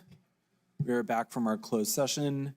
Let the record reflect that nothing was discussed in closed session other than the motion and the item that put us into closed session. We do have our community development team with us today that is going to go through this presentation.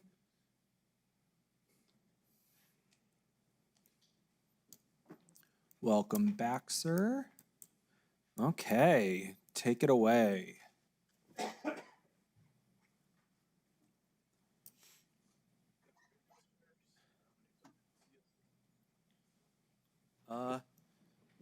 There it is. Yeah. For today, I do have another annexation request from the City of Sun Park. They are soliciting comments from this board regarding an annexation petition of approximately 2,325 acres of vacant land. And then it's right next to the western boundary line of the City of Sun Park and Country Club Road. Approximately 1,202 acres of the requested annexation is for a future mixed land use development to be known as Santa Teresa Estates.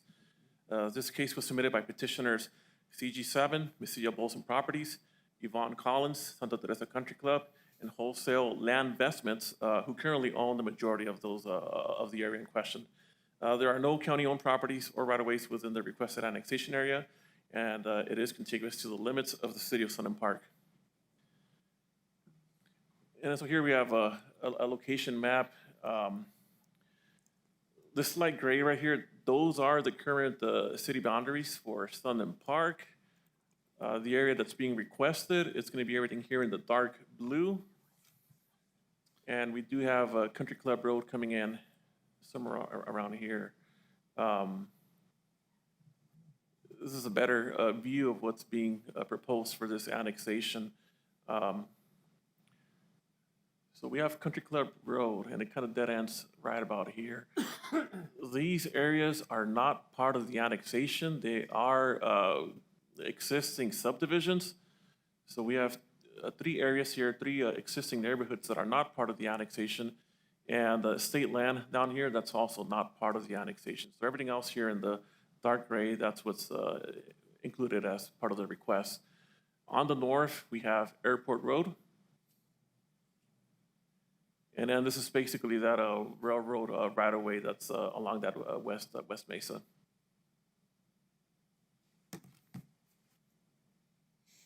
Here's an aerial photo. And that's basically the West Mesa here with the railroad going through it. That's Airport Road. Here we have a Pete Domenici. And then that's the current boundary for the City of Sun Park. And our current zoning map for the area, we pretty much, most of it, it's D1L, which is single-family site-built homes. There's a little bit of a C2 over here to the northwest. And there's a cluster of C1, which is your light commercial.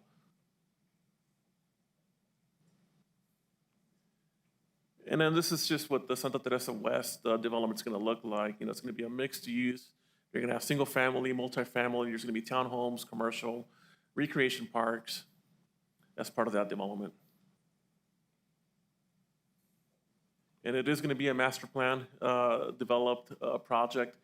As part of the development, the owners in the city, you know, they're going to form a PID and a TID, and then that's all, you know, as long as the annexation passes. And this is just a breakdown of the percentages of the types of land uses that they're proposing for that Santa Teresa West. Of course, you got your single-family residential. That's going to be about 500 acres. Multifamily will be 21 acres. Townhomes, commercial, and recreation. You get that breakdown of areas for that development. And just to get oriented, we have McNutt right here, and then this is Country Club Road coming in. And of course, you know, I stated that the property is mostly vacant. You know, this is the end of that Country Club Road. I'm looking to the west here. It's all just desert landscape. This is looking back on Country Club Road, looking back towards McNutt. and then looking south on Airport Road. So like I said earlier, we're here to accept comments on this proposed annexation. We're going to be drafting a letter to the City Council of Sunland Park with those comments. So that's the end of my presentation, and we do stand for questions. Thank you, sir. Commissioners, any comments or questions? Mr. Chair? Yes. I'd like to, I think this is a pretty serious issue that we need to consider, and I'd like to make a motion that we actually postpone this decision until the next board meeting, which is, I think, November the 25th. And I would also like to instruct our legal team to consider all options that we may have and take action if possible to help us to decide what to do with this. Okay. So I do know that we have people here for public comment as well. If we can maybe hold on that motion, finish discussions, and I know that we have public comment, and then we could make that motion maybe? Would you be okay with that? I'll withdraw my motion. Thank you, sir. Okay. Any other commission comments before we open up for public comment? Mr. Chair, Yes, Commissioner Gometos. this annexation does concern me because it has come to my attention that when this was brought up to the City of Sunland Park P&Z, there were people in opposition there. There was a landowner that stated that he was not notified. And I'm pretty sure if he wasn't notified, then probably others haven't been notified. Obviously, I made this comment the last time at the last meeting we had for the annexation, and the Mayor Pro Tem of the City of Sunland Park did not like what I had to say, and for that, she made a comment at her board meeting. Stating regarding what I said at the county meeting regarding the annexation petition of the City of Sunland Park. First and foremost, I'm sorry that she misunderstood my comments, of the people I know and met during my campaign who did not want to be annexed and were not aware of being annexed by the City of Sunland Park, like the situation that's happening again. In no way did I speak derogatory about the community as she stated, or she implied that we did. Against the community or the city. I was only stating the information that was relayed to me in my campaign from my friends and family and the residents who live there. I don't know what her intention was, to make community feel less than, since she stated it twice in her comments. I may not live in the City of Sunland Park, but I do represent and care for all the residents equally. The people of Sunland Park and Santa Teresa, they're kind, they're strong, and they're resilient people, and they're not less than, as the Mayor Pro Tem stated. They deserve to have positive representation by the city and the county. Creating division amongst the City of Sunland Park and the county is not what the community needs. We must move forward and collaborate together for our shared communities, and it is my intention to do so. And I know it's the intention of this board as well. So thank you, Chair.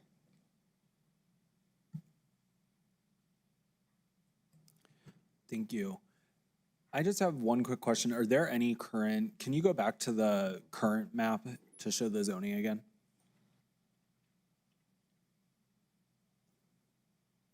Okay, and is there any current residential homes built, or is this just the plan of what they intend on? Yeah, this is just an overlay of what their plan is, what their plan community is. But as far as I know, the properties that are being proposed for the annexation are vacant. Okay. Okay. Any other commission comment?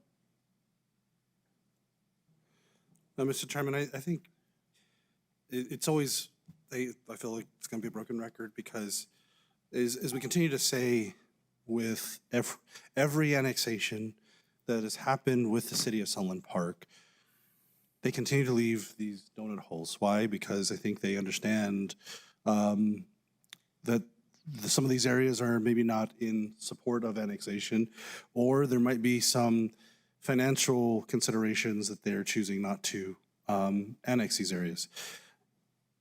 It is concerning because I think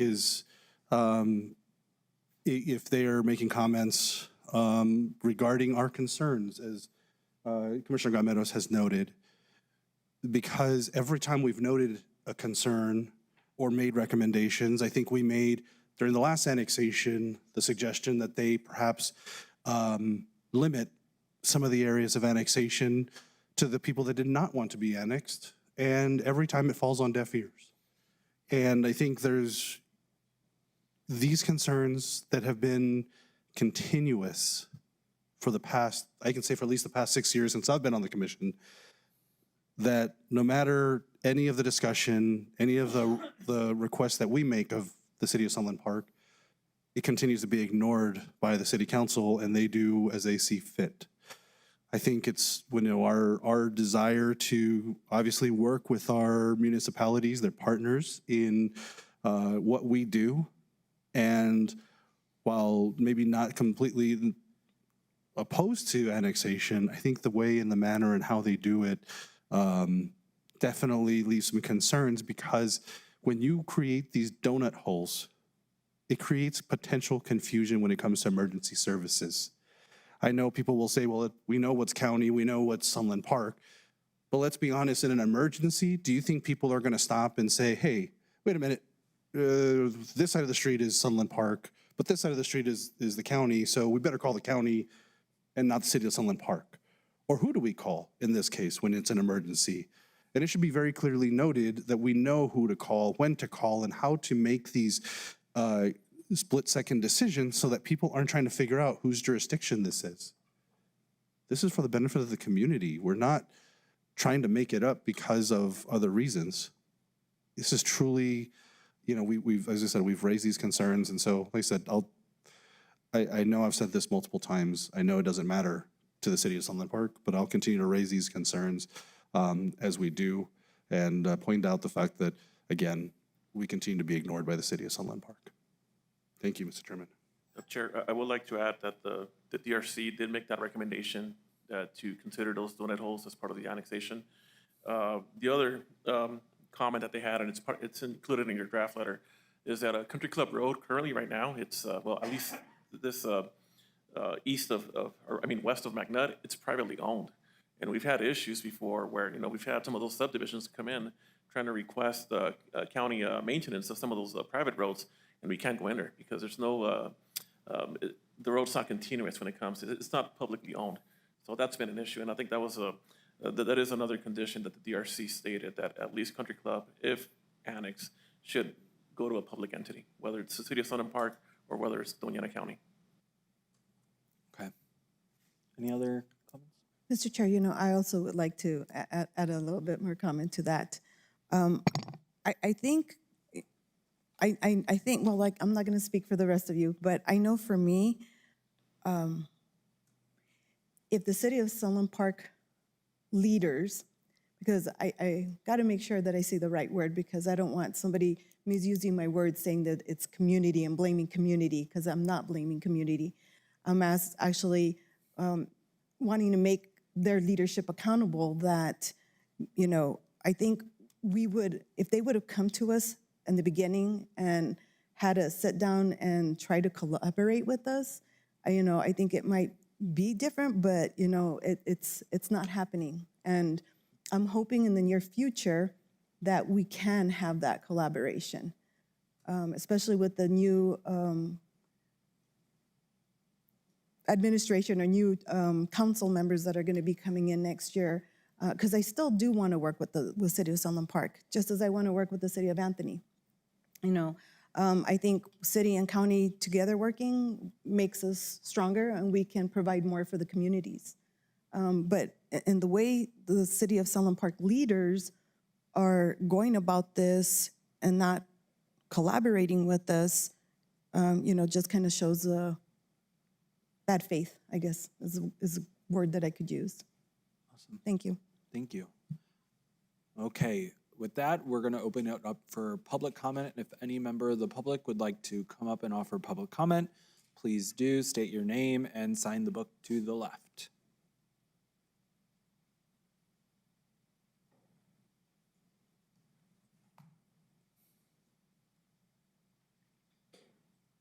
Hello. Christopher Lyons. and I'm here to comment, make a few comments about this item, Mr. Chair and members of the commission. This is really about process. And I did speak in front of the Planning and Zoning Commission on this earlier in the week.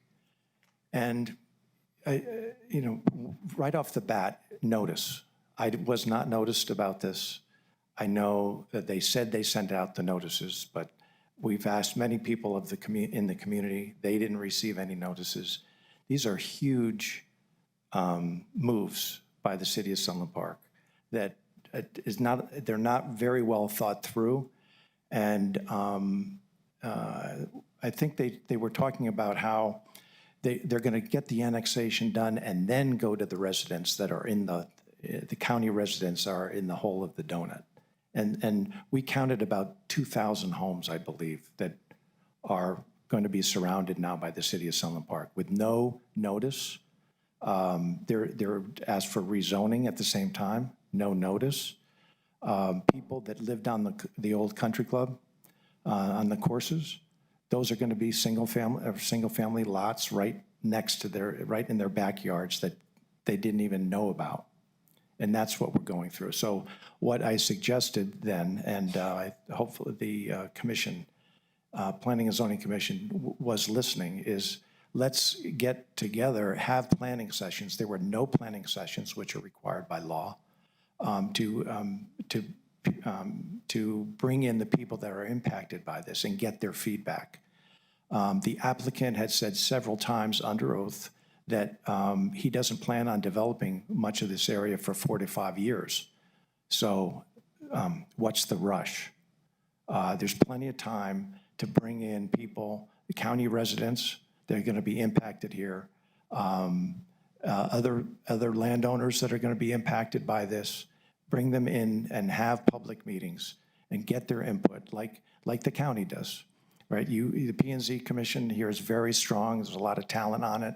And it's their recommendations are taken seriously by this commission. Well, in Sunland Park, the commission, the Planning and Zoning Commission last time voted down that first annexation, and when it went to the city council, it was rushed through 7-0 vote without any discussion. So they just ignored it. The county's recommendation wasn't even in the packet. Thank you, sir. Any other public comment today? Yes, sir. Mr. Chair, just speaking from a staff perspective, this is Stephen Lopez, Assistant County Manager. The Department of Public Works reports to me, and I have been leading negotiations recently with the City of Sunland Park as part of the CRUA dissolution. I just wanted to note a couple of things on this for both the Commission's benefit as well as the public's. This annexation does make servicing customers that might be the county's customers as part of the CRUA dissolution much more difficult and much more expensive. You notice the donut holes that have been left along Feather Moon Drive. That significantly limits how we can get services to those customers. And for some unknown reason, both along Teresa Paseo and Feather Moon, which are currently owned by one property owner, they are leaving those roads private and yet in the county's jurisdiction instead of making it part of the incorporation. So not only do we now have private roads that we have to try to navigate to serve those communities, we still have no legal ability to maintain those roads because it is private property.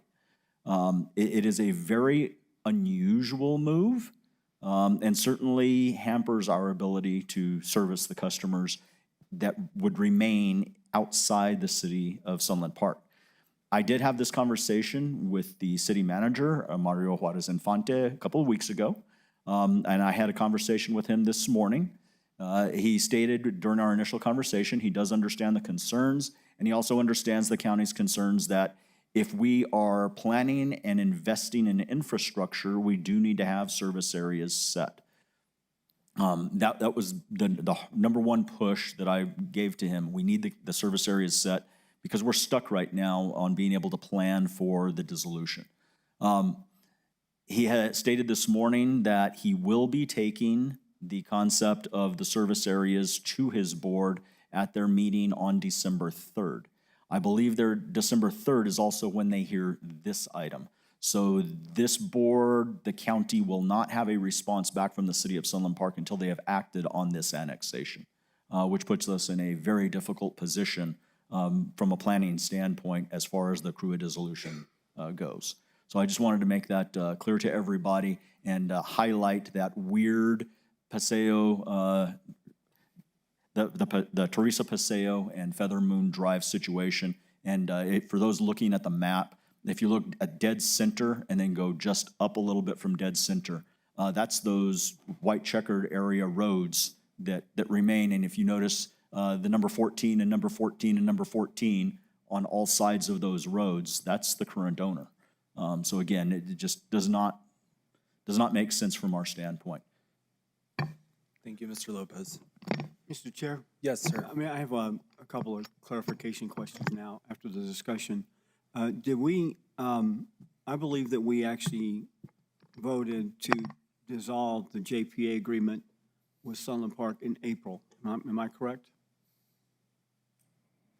Mr. Chair, Commissioner Reynolds, I believe it was the end of March, but it may have been April, but it was around that time frame. You are correct. So now we're looking at, let's see, March or April, May, June, July, August, September, October, November. So now we're looking at almost 8 months since we passed that resolution. And if I remember correctly, the New Mexico Environmental Department agreed and actually fully supported the dissolution of the CRUA as soon as possible. Am I correct?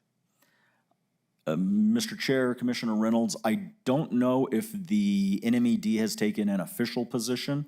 I can certainly state that in staff that I have talked with that work at NMED, they did support a change in ownership and approach. Okay. And I believe also shortly after the passing of that resolution that we requested a list of all the assets that belong to CRUA so that we could try to determine as quickly as possible which assets belong to the county and which ones belong to the city of Sunland Park. Am I correct? Mr. Chair, Commissioner Reynolds, you are absolutely correct, and we did receive that just a few weeks ago. However, interpreting it is now a moving target based on these rapid annexations taking place by the city of Sunland Park, because we can no longer determine, does that well and that water tank feed an area that's going to be in the city, or does it feed an area that's going to be in the county, or both? And if I understand you correctly, Mr. Lopez, some of the areas here that are, as you say, not included in the annexation are still areas that we will be responsible for maintaining, either water services, but certainly safety services. Am I correct? Mr. Chair, Commissioner Reynolds, you are correct that it is our understanding that the county, as things are right now, would be responsible for public safety, and once CRUA is dissolved, based on our current discussions we've had with the city of Sunland Park over the last 6 months, we would also be responsible for water and wastewater services to those communities. Thank you, Mr. Lopez. I appreciate it. Mr. Chair, if there's no other comments or questions, I'd like to make a motion. Please do, sir. Okay, I'd like to make a motion that this board postpone this item until the next commissioner meeting on November the 25th, and also that this board direct our legal counsel to review and analyze the situation to determine what possible action we might be able to take in order to make sure that this is good for everyone. I second it. Okay, we do have a motion and a second, and that would be on the what meeting? November 25th. 25th. November 25th. Perfect. Okay, any further discussion? Brandy? Commissioner Gameros? Yes. Commissioner Reynolds? Yes. Commissioner Sanchez, Yes. Vice Chair Chaparro, Yes. Chair Shaljo Hernandez. Yes. Motion carries, and we will add this to that agenda. We do have item number 14, which I'm very excited about, which is a resolution to approve the creation of the Doña County Youth Commission, authorizing the county manager to establish all policies and procedures and execute all necessary documentation along with the associated budget revision. Resolution allocated remaining funding of $80,000 on top of $20,000 budget in the FY26 budget from general fund reserves. I so move. I second. And we have a second by Commissioner Gametos. Welcome, Mr. Lopez. Thank you, Mr. Chair, and Stephen Lopez, Assistant County Manager, and I had absolutely nothing to do with all the hard work that went into this item. So I am going to introduce, for those who do not know, our ICMA fellow Melissa Ochoa to go ahead and lead this discussion. Awesome, thank you, and welcome. Hello, I'm going to adjust this. Good afternoon, Chair and Board. Today, we wanted to bring forward the proposition of starting a youth commission for Doña County.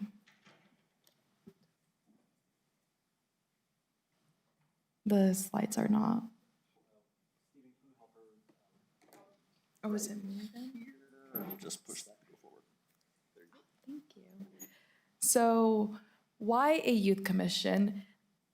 It's important to lead through engagement amongst the youth in governmental decision-making and by developing a greater understanding of the governmental process and leadership skills. A commission would also build leadership and civic understanding for our youth, all while strengthening the county-community relationships. How does it work? Our goal is to implement it during the coming year, so January 2026, and we would take applications from the 3 school districts found within Doña Ana County and accept 10 students per district. The students will commit 15 hours a month and attend 2 BOCC meetings per year. The process would be recruiting students, training them, and keeping them engaged in youth-related policies and allowing them to advise the county commissioners. So what is your role in this? How can you get involved? There will be 3 meetings happening every month, and when possible, you can attend a youth commission meeting in your district. Secondly, making time to meet with the students one-on-one would be really proactive. Lastly, soliciting and actively listening to the youth commission's input regarding policies that affect them. How does it align with the strategic plan? Well, I'm glad you asked. The county's mission includes building a thriving, inclusive, and fast forward-looking community. A youth commission would lead to community engagement that fosters civic responsibility and shared leadership. We would also be setting our youth up for success. It would work on their education and workforce development by building leadership and career skills. Finally, the environment would invite equity and inclusion, ensuring that there is representation from all districts. There would also be community impact. So this would amplify the voice of our youth in the county's decision-making, encourage civic pride and responsibility, strengthen collaboration between youth, schools, and our government. Sorry. So I implore you to invest in the future of Doña Ana County. Your investment would support stronger policy insight through youth input. It would also It would also be building future-ready youth leaders, boosting greater trust between government and residents, and creating the next generation of civic leaders. Thank you. Are there any questions? Awesome job, thank you. So a couple things that I think are really exciting about this. One is, I know that we've been talking a lot about how to engage the youth commission, how to engage the youth in our communities. I know that in Chaparral, there's a really great youth organization that NM Cafe works with. I know that in Doña Ana, there's a great group of kids that are actively engaging on Sundays.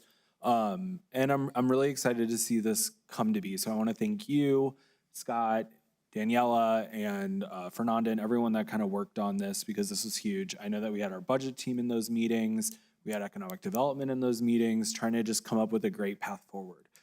I know that we were talking about charter schools earlier. I think that's really important. I know we talked about that in the meeting, and making sure that, you know, those charter schools are paired with the school district that they represent. So if there's a charter school in Gadsden, they would be lumped in there, and making sure that we engage them appropriately as well. I know that's on all of your minds today, so I want to just bring that up and say it out loud. I think that starting it off early, making sure that we get a head start on next year, with next year being the full school year, will be really, really beneficial. So I'm really excited about that, to be able to engage them, give them an opportunity to work with us, make sure that they understand, get their hands dirty, kind of understand exactly what the plan is here. And in Doña, we just have so much going on when it comes to art, when it comes to, you know, Film Las Cruces is in the house. They do such great work, and getting youth engaged in those kind of activities and understanding that there's a future here for them, and they can live, work, play, grow, go to school, and then also have a job, you know? So I think this is really great. I'm really excited that this is before us today. I'm so excited to support this. Commissioners, obviously I'm a little excited, sorry. But commissioners, any comments or questions? Mr. Chair. Yes, I have a Commissioner comment. Gameros. Thank you for bringing this forward. This is an awesome opportunity for our students. And thank you for mentioning, you know, adding the charter schools along, you know, there. The other thing is, I saw what they would be doing, but, you know, as, you know, how we've been talking about community centers and you know, upgrading you know, we were talking about having like our basic standards in our community centers, right? All of them having those same standards, basic. And I think, you know, digital literacy would be such a great advantage in every one of these community centers, that we could probably utilize the youth for that, because they're tech savvy and they can help, you know, educate the elderly or whoever wants to go in and learn about computers or their phones or how to work a smart TV, you know. So this is a great opportunity. Thank you for bringing this forward. No, thank you. Any other comments, commissioners? Mr. Chair. Yes, Vice Chair. Thank you very much. And I had a little glitch, but just for public knowledge, would you please, or have someone explain where the money is coming from for this project? Sure. Thank you. Yeah, it's coming from the general fund. Okay, and so I had a glitch, so I heard 80,000 and then it glitched, and then I didn't hear the rest of it. Oh, okay. So I missed about probably 20 seconds of that presentation. Yeah, so we allocated $20,000 in the budget that we approved last year to go towards the Youth Commission, since it was one of the priorities that the board kind of highlighted during the budget session last year.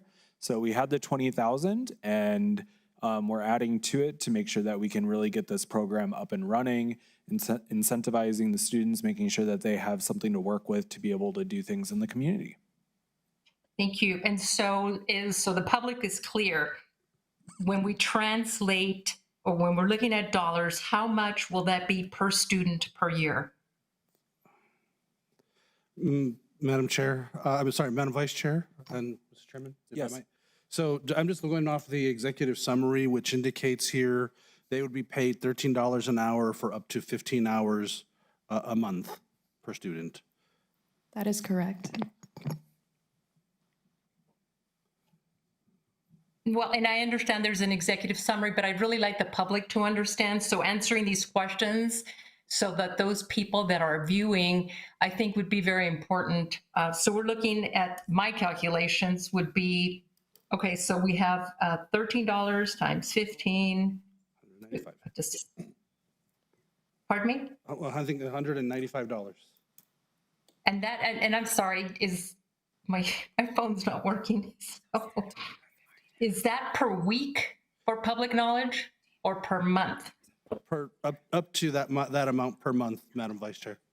Thank you, Commissioner Sanchez. So we're looking at $23.40, just in case any members of the public are viewing.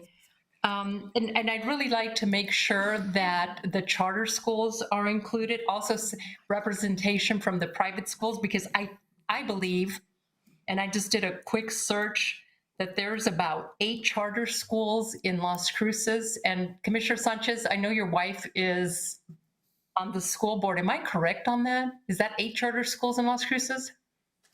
And 2 private? I'm not certain. I can't speak to that. So we'd have to get verification. Yeah, because that would, if I think we'll just have to be really careful on the selection process on that, because if we're including all the charter schools with the Las Cruces public schools, we need to make sure that the representation is equal throughout the 3 school districts. So when we do our policies and procedures, if we can add language to that, I think will be sweet. I think this is a fabulous idea. I'm quite frankly overjoyed. And to have the youth coming into our meetings and really explaining to us and opening up our vision as to how they want their future to be is so valuable. Thank you, Mr. Chair. Of course. And Stephen's mouthing 10 charter schools, but not all those charter schools do the age that we're looking at, which is high school students grades 9 through 12. So when we're looking at only high school charter schools that are with high schools, I believe there's only 4. But we're definitely going to engage with them, as well as the children that are homeschooled and all those. We're just going to make sure that they're grouped by the school district that they're living in, as to make sure that they have a community around where they live. So if there's a child being homeschooled in La Mesa, they would be grouped in with Gadsden, because those children would be that live around them and that they'd be engaging with would be from the Gadsden Independent School District. But we're looking at 30 students total, engaging them, making sure that they're doing that. We can engage middle school students when we get this up and going, so that way we make sure that they are engaged, know that this is available in high school. But I'm glad to hear you're overjoyed. We will definitely tap into that joy and put you to work and make sure you can help us get this off the ground, because it's going to be a pretty heavy lift. Yeah. So I'm excited. Mr. Chairman? Yes. I had a couple of questions. So are we doing this, like, are we going to have them just doing various topics? Or are we going to have them kind of doing like a capstone project through the course of a few months? Yeah. Like, I'm just trying to understand at least kind of how we intended. I'll jump in and help you out, Melissa. Excuse me, everyone. So I'm also overjoyed of this, super pumped. This is something that I've helped build, and all my previous organizations for that matter. And like several of our staff members, have been a former youth commissioner myself and found my passion early on. The chair, sorry it took us a little while to get this going, sir. We had a couple other things going on. This can be what we want it to be for starters. So, but to answer your question, in previous communities, I think the students benefit most when you have a project at the end, a capstone. Also, the part of the budget is going towards some of that, whether they choose to advocate for homelessness or put together a community event, whatever that looks like. We don't want to direct them necessarily, maybe give them, here's 8 options, you pick. But we do want, that's why we're tying the budget to it, and also giving the project-based. This is something that we're all so pumped with, and congratulations to the team. It took us a little while to get here, but the goal is to have 5 to 7 of us that partner with them, go to the Capitol, go elsewhere, and get firsthand experience and learn what others are doing in other states as well. Thank you, Dr. Andrews. And I think the other question I had was, I don't so much a question as more of a comment, that I think one of the things that I've seen here with Las Cruces Public Schools is their school board, and the school district has the Student Advisory Council. And one of the things that I think is really cool about it is within that Student Advisory Council, they allow students, a student gets to join the school board at every meeting, so that it rotates. And I don't know if that's something we potentially want to also look at, so they get to, they're not a voting, they're not, the kid isn't a voting member, or the student isn't a voting member, but I think it's kind of cool for them, I know especially for them, because it is the school district and that affects them directly, but they, seem to be very, I think they bring a different perspective to the board, and just kind of give their thoughts. And I'm wondering if maybe as you move forward with this, if that might even look to be an option of, I know some of our meetings might get a little crazy and a little wacky, but maybe there's an opportunity to even work with the school district to do something similar, because I think LCPS does. I don't know if the other school districts do, but I have seen. I think LCPS does an amazing job with really engaging the students from that perspective, and I think it would be kind of cool to have them up on the dais with us, so they can kind of get to really see what is it like to be, to see the decisions that we're making, to have the discussions, and then maybe even hear their perspective, because they are a resident and live in our community. So Yeah. just thought, I think there's a lot of potential here. I am excited to see this and see how we can really leverage this and really engage our youth to be more active. And I think I'll share a quick story, just if you don't mind. So back in Commissioner Reynolds, you may remember this. Back in, I think it was in 2019, we had a group of, I think, third graders that came and presented to the commission through, it was Doña Elementary is where it was at. And it was through Enlace, which is one of the programs, a great program that works with the local school districts and across the state. But the local ones they ended up for the first time in engaging elementary schools. And what was really cool was we had these little kids that came in and presented about a road called, it was, and it's in my district. I think it was previously in Commissioner Chaparro's district on the east side of I-25 in Doña. It's called Sal Si Puedes. And it's kind of the funny name of it because of the fact is the road is right next to an arroyo. So when there's a big rain, it's literally Sal Si Puede, because sometimes people can't get out of that road. And so the kids came and did an awesome presentation, even as third graders. And I think they were a little nervous, but it was so cool to see the kids experience coming and presenting to the commission and getting that flavor of being an active participant in local government. So I'm excited for this. Like I said, I think that's always stuck with me. And then it's funny. It's only funny because those kids are now sophomores in high school.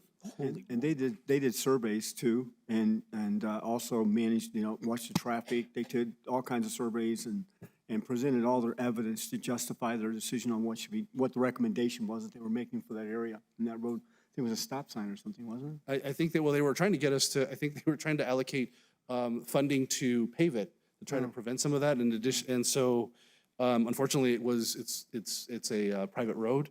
And given kind of the location, there's a lot of challenges with it and with something we haven't been able to address.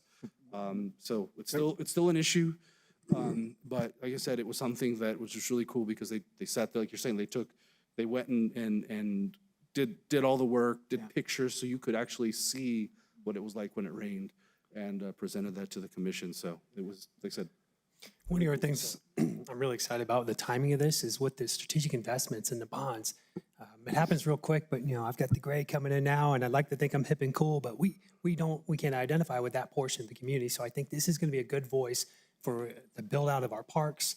We'll have representation, not just from the public schools, and we talked about charter schools, but we also have a heavy presence of homeschool students here in the area. So we want to make sure that we reach all the youth in the community and have representation from all the districts. So I wanted to make sure I mentioned that as well. And thank you for your time. Awesome. Thank you. Mr. Chair, last comment, if I may. Yeah. Thank you. So Sal Si Puedes means get out if you can.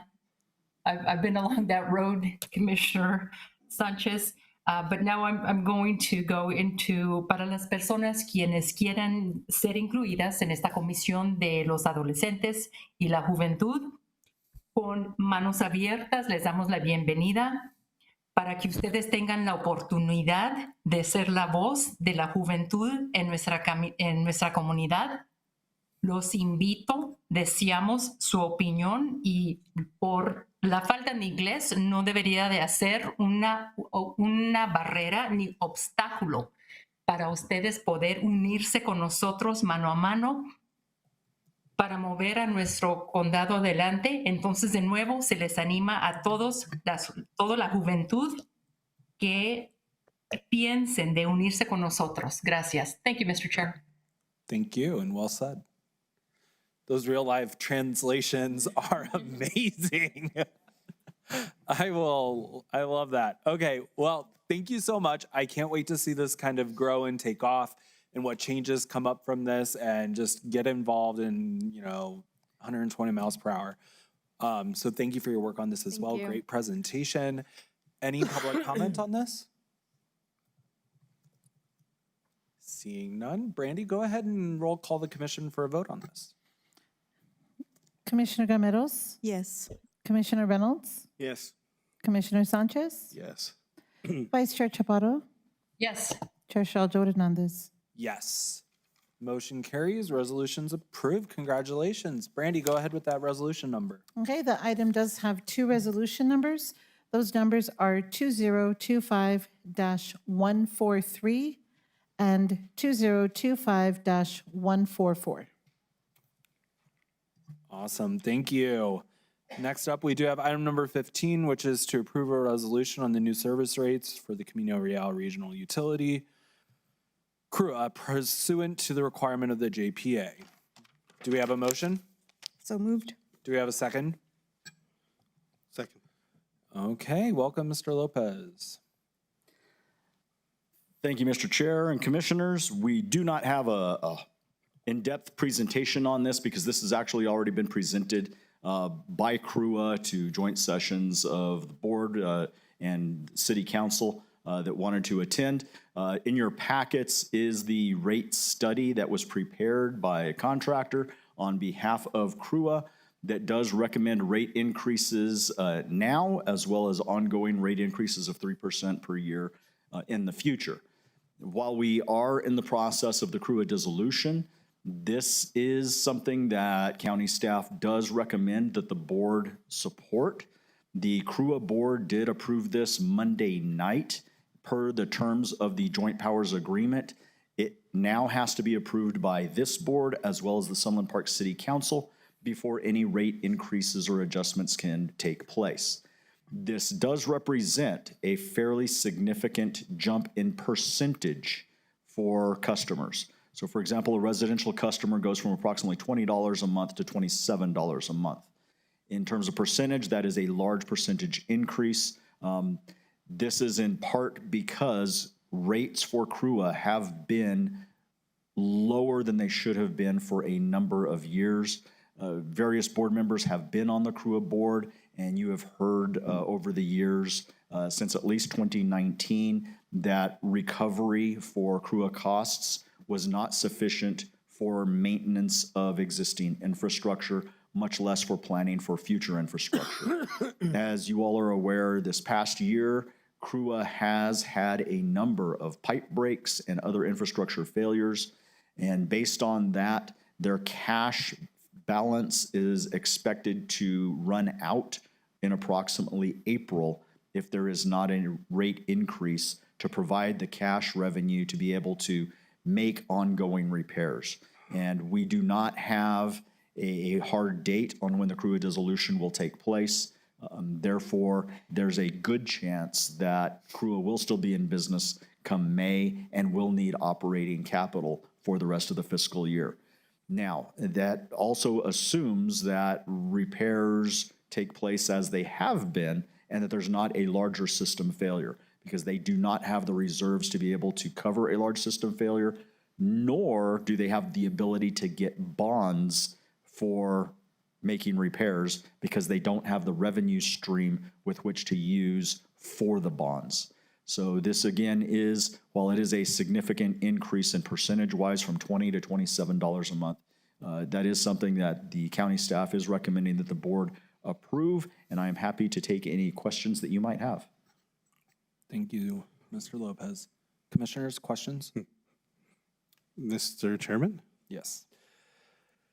I want to say the same thing that I said during the joint meeting we had, joint work section we had with the city of Sunland Park. And I absolutely do not agree with such a huge rate increase. However, given the insolvency that we're finding with CRUA, I don't believe there is another option. And I'll just explain why I'm not for this. one of the main reasons that I see against this, is that in the operations of CRUA, they have not found ways in which to reduce costs. And I get it, right? There's a ton of capital investments that are necessary, but capital versus O&M are two different things. CRUA has on a long term utilized Bridal operations run by Mr. Eric Lopez, which not necessarily an issue with his credibility, but simply the fact that instead of CRUA working to bring in-house operations and potentially saving money by not paying a third-party contractor, they've continued this over the long term. Back when CRUA had issues with their RSEC facility, I think was it in 2015, 2016? Bridal was still operating some of their facilities at that time. And guess what? In 2023, when they had it again, Bridal was also operating. So my issue comes with what's changed for CRUA, and the answer is really nothing. I know the state has come down both times, and they're going to say, look, we're 90-some% compliant. The last time, earlier this year, they were again non-compliant on their own testing, so it wasn't for the state, but they were non-compliant on arsenic for the industrial area in the county. And I have huge issues. I know this, we're in the process of the dissolution, and so it's probably just a moot point at right now, but I just am frustrated because the people that support this, the ratepayers, don't have the PRC to review this.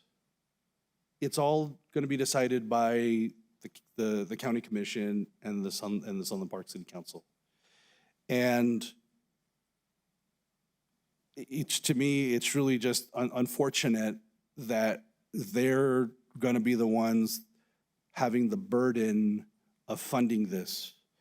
Because, and I get it, I know I was part of the board back in 2020 during COVID, and we postponed it at the end of that year because of the financial concerns with COVID. And I wasn't, I can't speak past that, but I do know that was the concern we had at that point. And I know that, I think it just kind of got to the point that I understand that the subsequent boards really didn't want to have to, again, I think have that burden of putting it on the ratepayers, because I think we all understand, that this community is not, it's such it can become a bigger a percentage of their pay, and it can become burdensome. But just want to bring up the concerns, and I apologize that I'm taking a lot more time, but I just want to express that I'm really, and I know, like I said, at this point with the dissolution, with that JPA dissolution, probably doesn't matter, but I really feel like that was where my concern is that making people pay for services where CRUA has not been truly effective, and I wish they would have done things differently. We will work on that as we move forward in the future, but I think right now I have there's really no other choice probably than to approve this because of the financial issues and the potential insolvency of CRUA, and we just don't want to get to that point. So, thank you, Mr. Chairman. Mr. Chair, if I can just add on to Commissioner Sanchez's comments, I think those are very fair statements to make, that it is a very unfortunate situation that such a large increase percentage-wise does suddenly hit the current consumers within the CRUA district. And I think the point that Commissioner Sanchez made both today and during that prior session regarding CRUA's reliance on a third-party operator without doing a cost-benefit analysis annually or looking to see if it could be done cheaper, it's unfortunate because that leaves us now without the data to be able to say. And it very well could be that Mr. Eric Lopez and Bridal have been more cost-effective than if CRUA had level 4 operators, but we don't know that because the data does not exist. So thank you for those comments. I think they're good for the public to be aware of. Thank you. I think Manny took, sorry, I think you hit all the points. Any other commission And Mr. comment? Chair, if I may, Vice Chair. thank you. I will dovetail off of what Commissioner Sanchez has stated. I know that this is not a popular option. I've spoken with a lot of residents in Santa Teresa and Sunland Park throughout the years.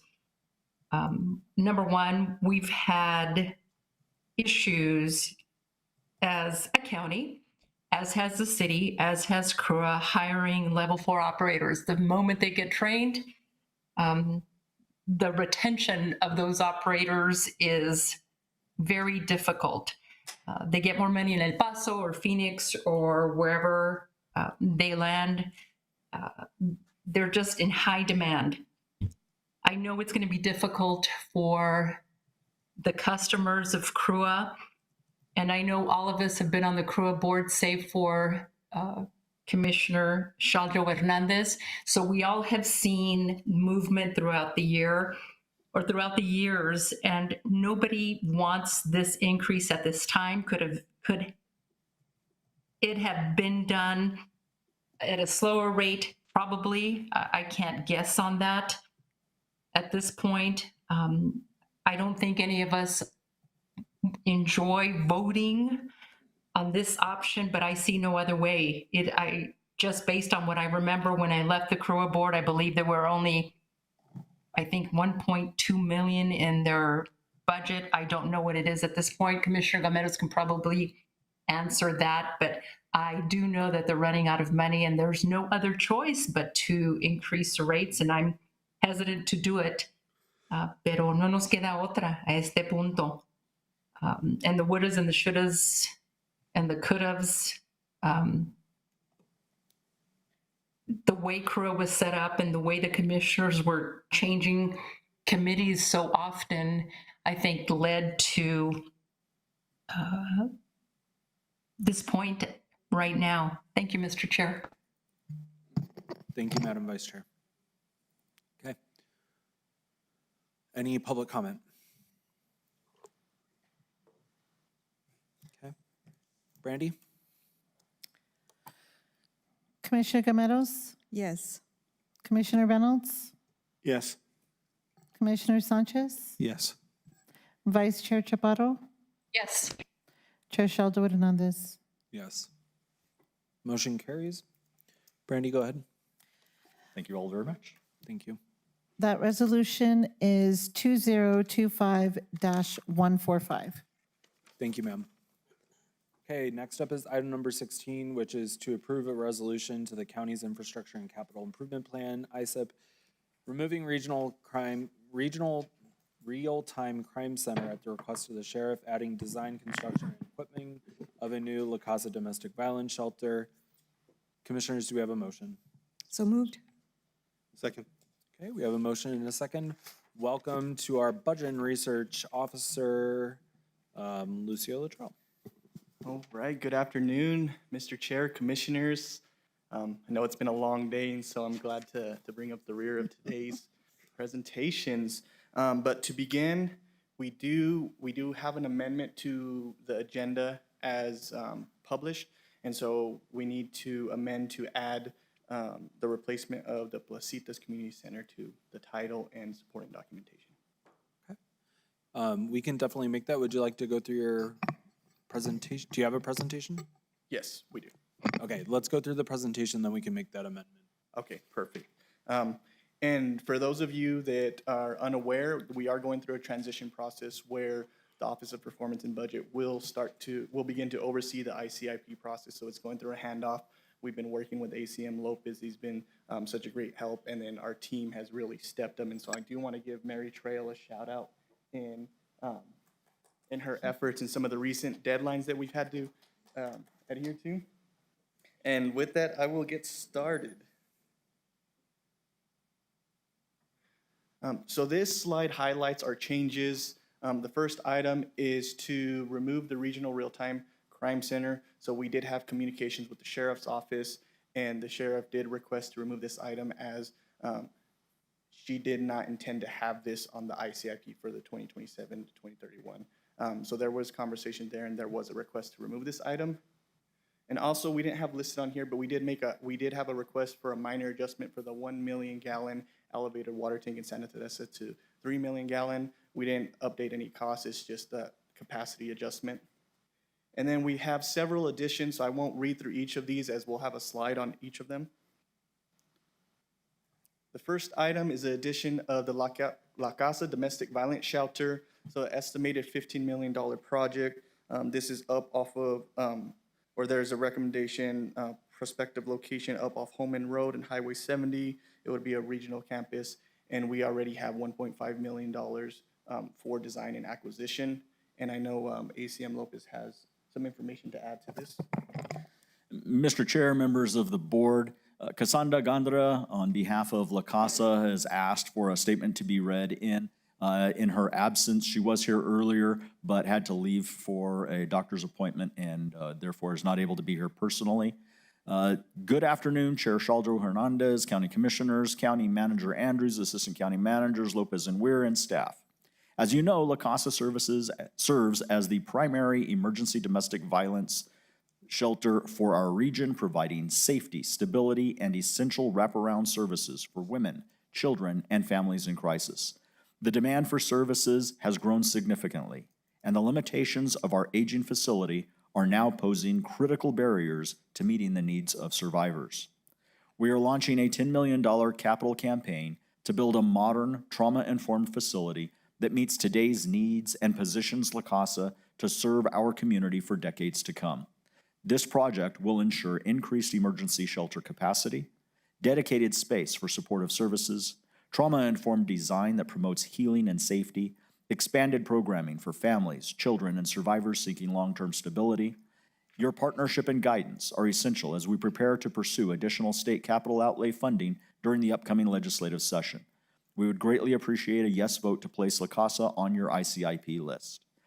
If you would like an opportunity for a briefing on the project, sharing cost estimates and architectural concepts, and to discuss how we can collaboratively champion this investment for our region, please let us know. Thank you, Cassandra Gondra, registered lobbyist, on behalf of La Casa Incorporated. Thank you, Mr. Lopez. Okay, moving on to the next item, High Mesa Road. This is an estimated $143 million connectivity project, which will connect from Santa Teresa Industrial Park all the way up to I-10 with access through La Union, Chamberino, La Mesa, Masia, Highway 9, and Pete Domenici. Next up is the Arroyo Rinconada Angler Regional Connector. This estimated project cost is $28.5 million. And so as you can see, it is the highlighted roads in the northeast section there. This will help address traffic issues in the metro area, and it is supported by the City of Las Cruces, New Mexico DOT, and Mesilla Valley MPO. There is also DOT work on the full exchange at Angler and I-25.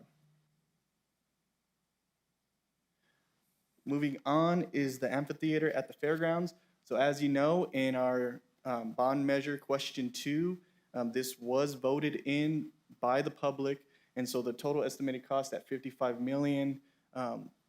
We will be looking to allocate $29 million from the GO bond, with the remaining $26 million being requested from legislature. As you can see in this picture, it is northwest to southeast alignment at the old Speedway site at the fairgrounds. There will also be large parking and road connection to the previously mentioned High Mesa Road on the south side. The next item also relates to the recently passed bond measure. I will begin with this slide, and we also have 2 recommended site proposals. This total estimated project cost around $60 million. We are attempting to allocate $40 million from the GO bond for the northern site. So our 2 possible sites, beginning with the Arroyo Rinconada Angler Regional Connector that we just discussed. You can see it boxed in right here off of Doña exit. And the second site option is adjacent to Radium Springs Community Center. And so the highlighted area you'll see to the bottom left of that is where Radium Springs Community Center is.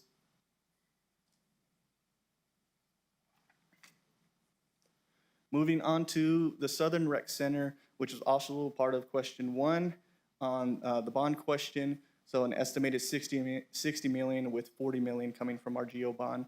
The recommended site is adjacent to Highway 404, also known as Anthony Gap. So this provides best access for Chaparral and West Valley residents, and I believe we do have utility access at the roadway there.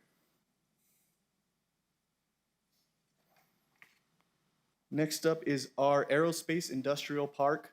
So we have an estimated 50 million, 10.5 square miles, and we do have railroad access there, as well as I-25 access at 2 different exits, which is Rincon and Upham. And as you know, this is located near our regional spaceport, and this has received support from multiple stakeholders.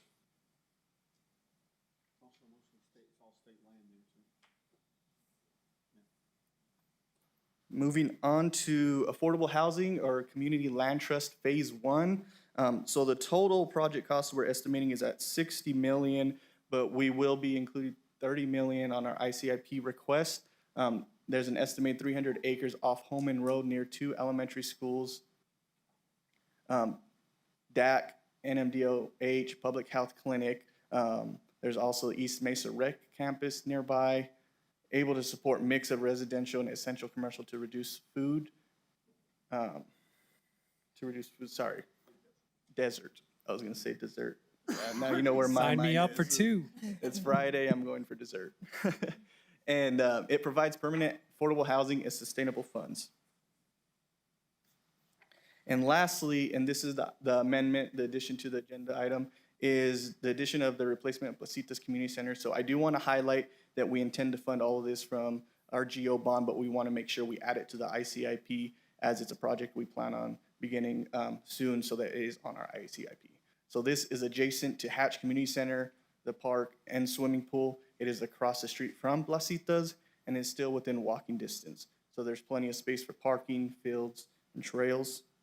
And I mean, with that, I'll turn to ACM Lopez to see if he has anything to add at the moment. We stand for questions. Commissioners, questions?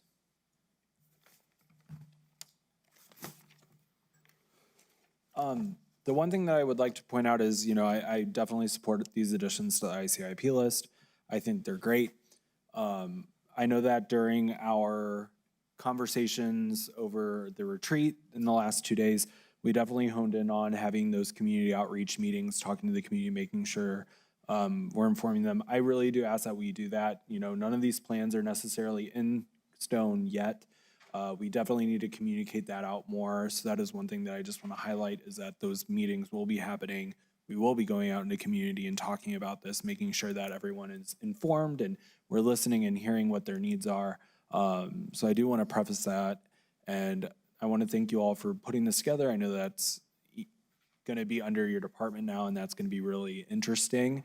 But I know that having these on the ICIP list will definitely help us out, and also it will remind us to constantly be looking for other grant funding opportunities. I know that there's going to be a lot of quality of life grant funding coming out from the state here soon, and I hope that by putting this on the ICIP list, we start reminding ourselves that there's other funding mechanisms that we can start using, especially when it comes to like trails, outdoor recreation, quality of life initiatives.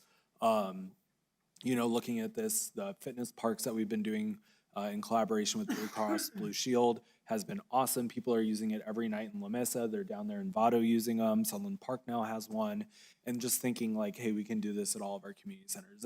That's a free addition to our recreational centers. So that's all I'm going to ask. I think this is great. I don't have any other questions. Commissioners, anything from you all? Mr. Chairman, I just want to say it's exciting.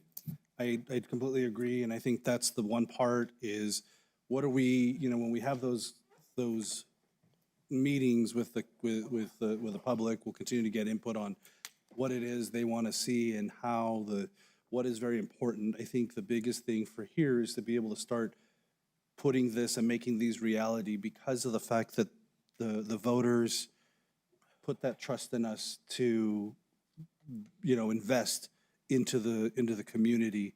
And now it's going to be, kind of making sure we're putting it onto the ICIP list, making sure that it's actionable and we move forward with it quickly because of the timelines that we have. So, yeah, it's exciting.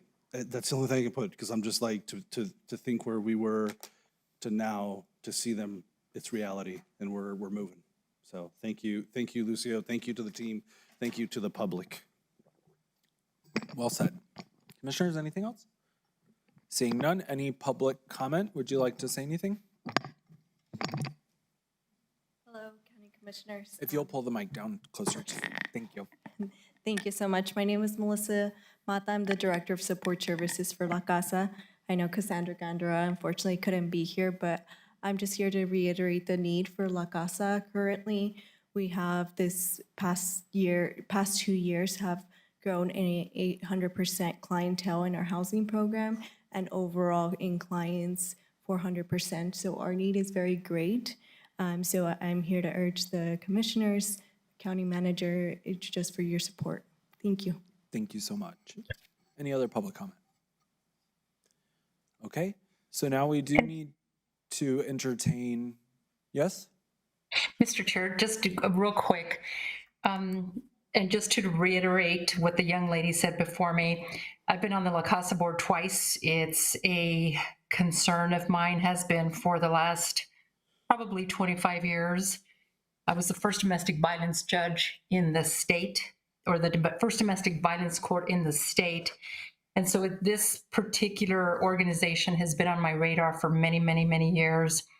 I'm grateful that we're carving out money. There's so many kids right now that need to be protected, parents and their parents, whether they be male or female. So this is such an important move forward for this organization, and I'm very, very happy to be able to support it. Thank you. Thank you so much, Vice Chair Chapada. Very well said. With that being said, we do need to look at a friendly amendment to the motion, and that amendment is going to be to add the Placitas Community Center to the ICIP list. Is that correct? Yes. So moved. Second. Okay, so we have a motion and a second. Any comments? Public comment? Brandy, if you'll roll call us on the amendment to add Placitas to the ICIP list. And I apologize, who made the second? The second was Commissioner Sanchez. The first was Vice Chair Chaparro. Thank you. Commissioner Gameros? Yes. Commissioner Reynolds? Yes. Commissioner Sanchez? Yes. Vice Chair Chaparro? Yes. Chair Shaljo Hernandez? Yes. The motion carries. Now we'll be taking a roll call vote on the motion as amended. Commissioners, Brandy, go ahead.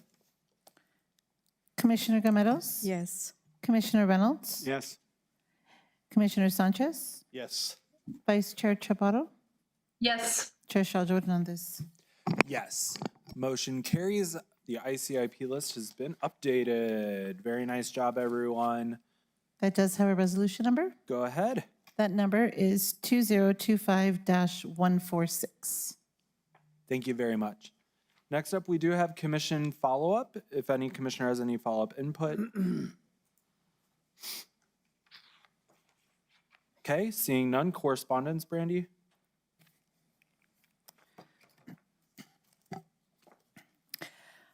We have a few. So we have Empowerment Congress of Doña County, Jose Zaldana Jr. and Vivian Fuller versus Board of County Commissioners of the County of Doña County. Mario Banda Alicia, Tyler Cole, Jonathan Silva, Jeremy Dean Smith, Mario Carrasco, and Zachary Gonzalez versus Board of County Commissioners of the County of Doña, doing business as the Doña County Detention Center. Linda Herrera versus Doña County. Patrick J. and Terry Teagan, William J. Walters and Jeremiah J. Teagan versus Doña County. Cesar Bermudez. I'm sorry, I won't say this correctly. Brachow versus Doña Ana County, Bertha Rubio versus Doña Ana County, Wade Harefield versus Doña Ana County Tax Assessor and Ruben Reyes. Okay, thank you, ma'am. Now we do have a closed session on the agenda for today. So I move that the board convene in closed session regarding a limited personnel matter, the purchase, acquisition, or disposal of real property and water rights to discuss information that is covered by attorney-client privilege pertaining to. Hey, sir, sorry to interrupt.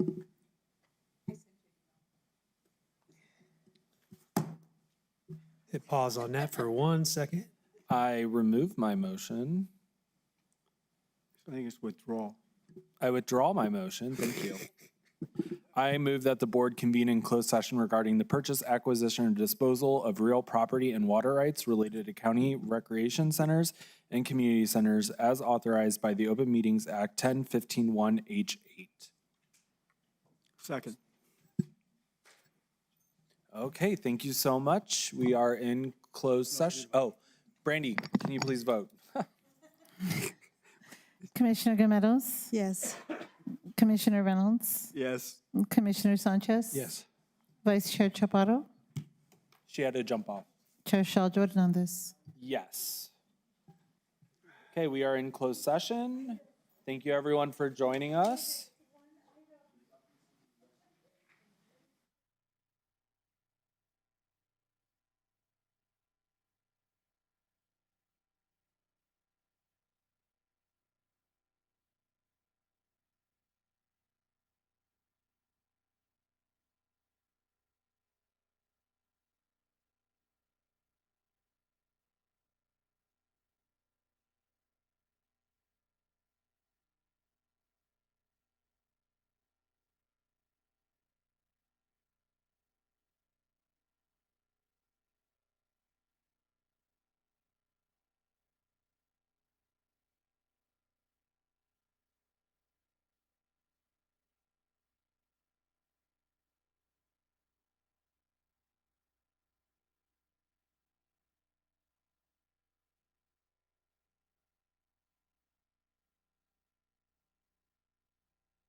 Okay, good evening. It is 5 o'clock in the evening, and let the record state that nothing was discussed in closed session other than the items in the motion that put us into closed session.